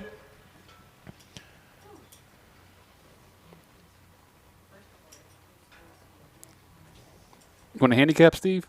Sure, let's take a look at that. Got some horses back in the barn area. Looking at race 11. With all these drivers changes, I'm not sure what's going to do our handicapping, but I went 2-4-5. The 2 horse coming out of Iowa is some of our fans. I kind of was sentimental there with that one. So I'm going 2. My second choice was the 4, Captain Warrior. Got Jaquavian driving now for Mikey Rogers. My third choice, the 5, Reserve Parking for Justin Robertson. I just saw him at the gas station today. Good guy. Wish him luck. Where are you guys at on this one? Well, I'm 2-5-4, so I just switched my second and third horse with you. Lisa went 5-4-3. Ooh, so she can make up some points here. She can. Reserve Parking is who she's picking to go on this. I would look at that horse, and it looks like every other time it finishes second. And I hate to tell her this, but this would be a time for it to get a 7th or 8th. To not finish second? To not finish second, based on what I'm looking at here, because it lost stride both of those races that it did not finish well. Well, that last start was a scratch due to weather, so maybe if you throw that in the mix, it throws off the pattern, right? Okay, so that was supposed to be the bad race, is what maybe, you're saying. yeah, maybe. Okay. I want to give a quick... For equipment correction, have made that correction. Everybody's got good equipment right now. And the field now begins to gather and head toward the gate for race 11. Once again, this is for non-winners of 2 races or $5,000 lifetime. It is a pace for a purse of $1,000. 5 entries. We do have 3 drivers changes. Driving the 1 now is Juan Franco. Driving the 3 is Mike Cox. Driving the 4, Jaquavian Carter. 1 race to go after this, ladies and gentlemen. Our thanks to the horsemen in the barn area. The races have been going off very smoothly. Quick on and off the track. Everybody appreciates that. It helps everybody when the program runs smoothly. The crowd enjoys it.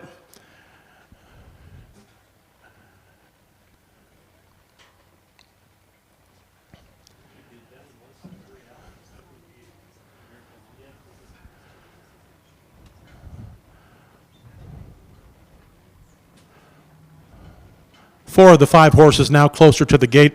Reserved parking a few lengths back, tries to get up and catch up with the gate here in time for the start.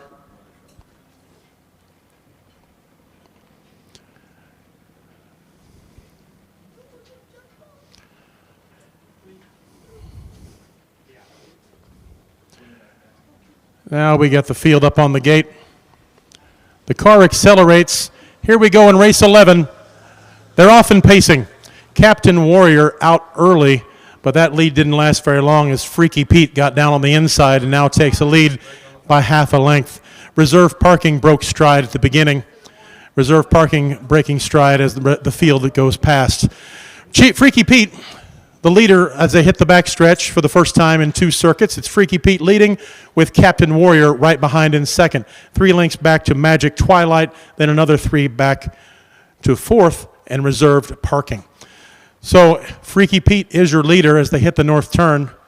Freaky Pete hit that quarter in 31 flat. 31 seconds flat through the first quarter mile here at Cambridge. Freaky Pete the leader, followed by Captain Warrior in second, Magic Twilight third, reserve parking fourth, and about 10 lengths back to Apple Delicacy in a distant fifth. Here they come by the grandstand, completing 1/2 mile in just a moment, and it's been Freaky Pete since the beginning, followed by Captain Warrior and Magic Twilight, 1, 2, 3, and then 3 lengths back to reserve parking in fourth. 1:02 and 1 your time for the first half mile, 1:02 and 1/5. Freaky Pete still your leader. Captain Warrior content to ride behind Freaky Pete, and reserve parking broke again on that same south turn. And now Magic Twilight breaks, entering the back stretch. Freaky Pete still the leader, though. Captain Warrior in second. Those horses behind having trouble breaking stride makes no difference to those top 2, as Freaky Pete's the leader and Captain Warrior's in second. It looks like it's going to come down to those 2 as they hit the north turn for the final time. The 3 quarters in 1:31 and 1. Captain Warrior swings to the outside now. Going to make a move. This is the time to do it. If Captain Warrior's got a shot, here comes Captain Warrior. And Captain Warrior, just like that, swings right around Freaky Pete. Captain Warrior on the outside, Freaky Pete on the inside, and Captain Warrior is going to get under the wire by a length to take race 11. Freaky Pete was second. Back at a distant third is going to be reserved parking. Just now going under the wire, Apple Delicacy in fourth. And then even farther back, the trailer, Magic Twilight. The mile was in 2:01 and 2/5. 2:01 and 2/5 for the mile.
Good race there, folks.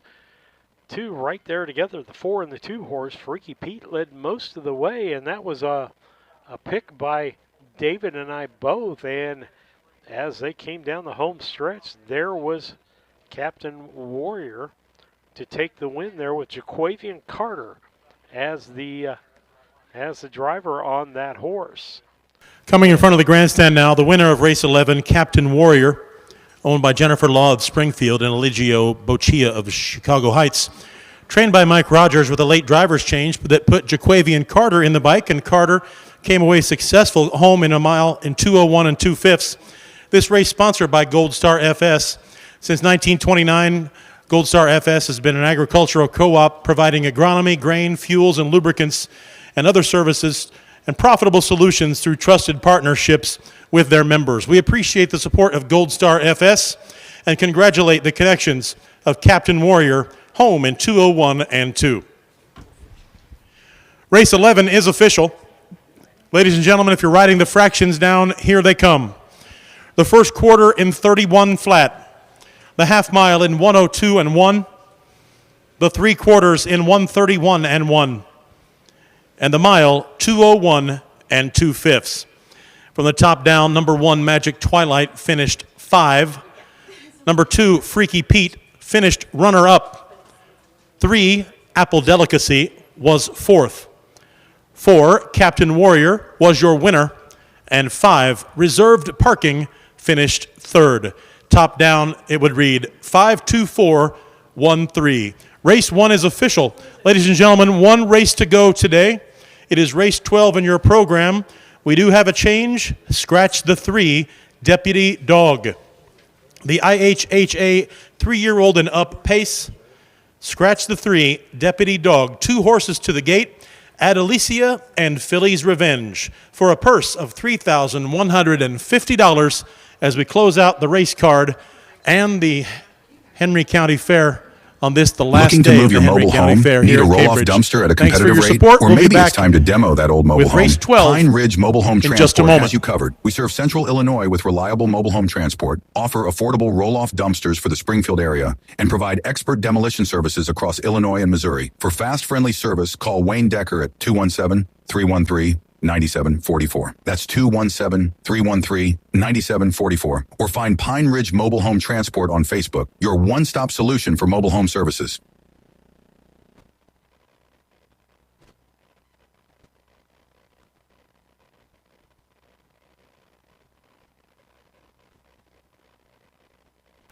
Ladies and gentlemen, as we get close to concluding today's race card, a few final reminders, mostly for the horsemen in the barn area. First of all, don't forget, if you'd like copies of the winner's circle photos today, speak with Danny Brooks. You can get a hold of her. She'll get you her business card. Winner's circle photos are complimentary. Danny provides that service through her studio, The Photo Cave. She'll be happy to provide those to the owners and drivers and trainers if they would like a winner's circle photo from today's races. Also, a final plea, please turn in your saddle pads in a timely and organized manner. Racing officials appreciate your cooperation so they don't have to go hunt down the saddle pads when today's races are over. You folks in the grandstand, thank you for coming today. The folks of the Henry County Fair appreciate your attendance. I mentioned it earlier, there was a very nice story on WQAD I saw a few days ago that had a feature on David Brooks here and his work with harness races here at the Henry County Fairgrounds. You can Google that. I'm sure you could find it on YouTube or WQAD's website. It was about a 2 or 3 minute feature that talked about everything Mr. Brooks puts into harness racing, he and his wife, the efforts they have to make harness racing a success here at the Henry County Fair. So folks, 1 race to go. Don't forget, we've scratched the 3, Deputy Dog, and we'll be back with today's final race as soon as we can.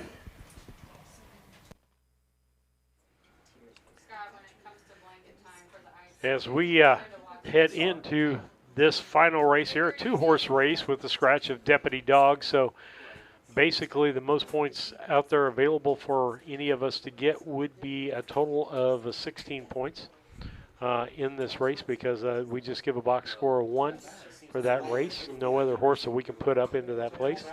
But all of us picked 2, 1, 3. So no one's, it looks like I'm going to go home with the lead as far as overall is concerned. Lisa was going to take the day with 93 points right now. She can add to that, but we'll all add the same amount of points. So it looks like this. Delisa at 93. I'm at 86. David at 50 for the day. Then for the season, for our broadcast, I'm taking the lead now at 738. David 727. So just 11 points behind me. One race tomorrow could change that, and I could be back in second place. And Lisa at 661. Stay tuned, as we've got Harold Finn Jr. as our guest picker tomorrow. We'll see how he does in amongst of Lisa and I and David as far as the day is concerned. But we'll keep our races going. You pick there at home. We enjoy seeing what your picks are and seeing that you maybe have insight that we don't have. But we enjoy it. It's the fun part of racing for us. Field is out.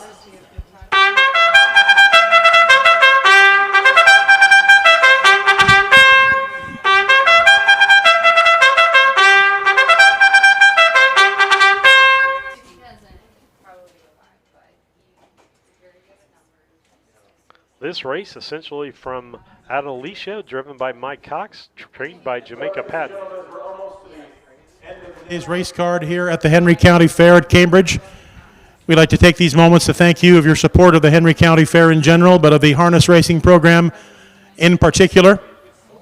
We're glad we got the races in today. We had good weather, although it was very hot. The program ran smoothly, and most importantly, the program ran safely. No humans or animals were injured. Coming up in race 12, the 3-year-old and up pace, sponsored by the Illinois Harness Horsemen's Association, for a purse of $3,150. We do have a scratch, remember. Deputy Dog has been scratched. It's just 2 horses to the gate.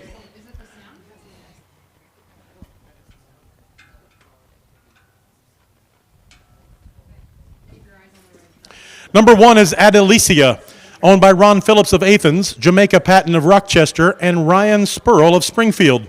Trained by Jamaica Patton, Mike Cox is the driver. Number 2, Philly's Revenge, owned by Nan Turner of Argenta, trained by John Fletcher, with Wyatt Avenatti driving. If you were playing pick a winner in the grandstand, folks, you'd have a 50-50 shot here. So bet your friends next to you. Maybe you'll come away a winner. Those 2 horses side by side now. Looks to be going to be a good start.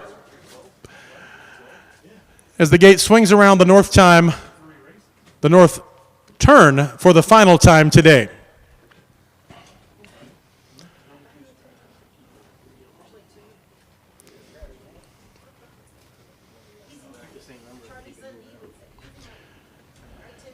Here we go in the 3-year-old and up, IHHA pace, often pacing, and Philly's Revenge out first with Adelicia right there. They look like they're going pretty fast. They both want to get done as soon as they can. Philly's Revenge out by a length, but not very much. 1-2, they swing around onto the backstretch, setting a pretty quick pace already, 1/3 of the way down the backstretch. Now Philly's Revenge puts a little space between her and Adelicia. Philly's Revenge, your leader, has been the leader since the start. Now Adelicia pulls back up a little bit. Maybe Wyatt Avenatti can feel that breath on his neck from Adelicia right behind him. 27-3, ladies and gentlemen, a blistering first quarter, 27-3. Philly's Revenge swings around now to go by the grandstand for the first time in today's 12th race. And now the Philly's Revenge has put a gap between that horse and Adelicia. Philly's Revenge now has about a 5-length lead over Adelicia as they come under the wire, completing a half mile, 1/2 mile to go, and it's Philly's Revenge the whole way. 57 flat the time for the first half mile, 57 flat. A pretty constant margin now for the last 1/8 of a mile, with Philly's Revenge leading now by about 6 lengths. Philly's Revenge has the lead as they hit the backstretch for the final time in the final race here at Cambridge on the final day of the Henry County Fair. It's all Philly's Revenge. Now Philly's Revenge ready to go to the final turn for the last time. Adelicia, will Mike Cox make a move here in a few minutes? Time is running out for Cox and Adelicia. As they hope to catch Philly's Revenge, they better get moving pretty soon because they're losing ground and losing time. 127 and 1, the time for the 3 quarters, 127 and 1/5. Phillies Revenge and Wyatt Avenatti looks to close out today's card with a victory.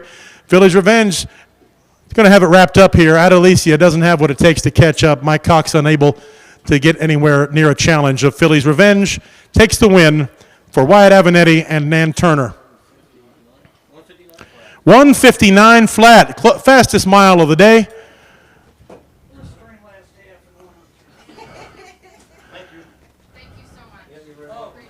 159 flat, your time for the mile. Phillies Revenge, the winner. Adelicia came home second.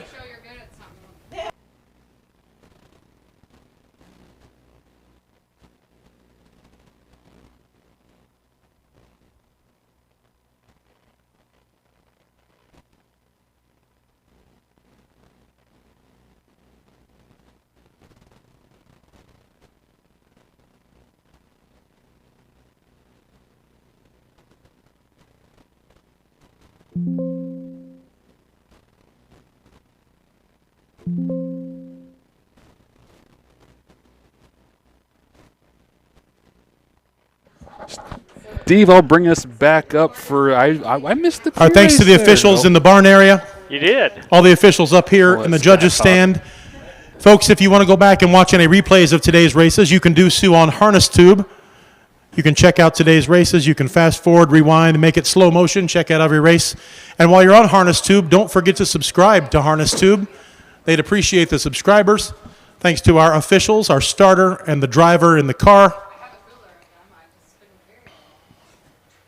I think, David, we can wrap this up. It's been a successful day here at the Henry. As he's going through some things, just want to go over people. Post time is 6:30 tomorrow evening, and so we'll be on the air just 6 or a little after 6 tomorrow from Newton. David and Lisa and I making a trip down there for 2 days. So we'll have 2 days of harness racing, nice evening harness racing. We're hoping for cooler weather. But I'm not holding my breath on that, David. And if you're down in that area, we're looking for food suggestions all the time, breakfast, dinner, everything. So hit us up with one of those.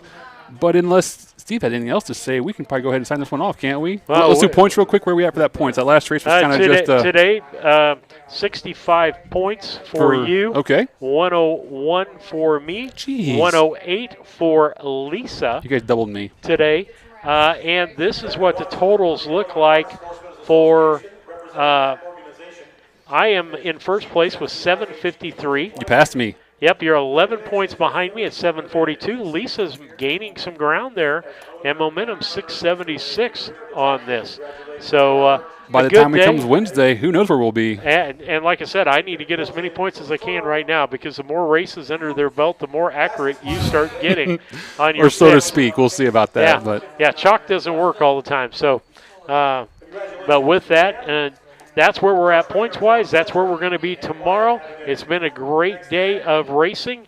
And Wyatt Avenatti, I think, had a good day today. I don't know how many races he won today, but he was very and so did Fat Man. Jaquavian had a good day out there, too. So good day of racing. You know, we appreciate everyone coming out to this special day of racing at the Henry County Fair in Cambridge. And we'll see you tomorrow in Newton. All right, with that, Steve Surratt, David Briggs say good night and God bless.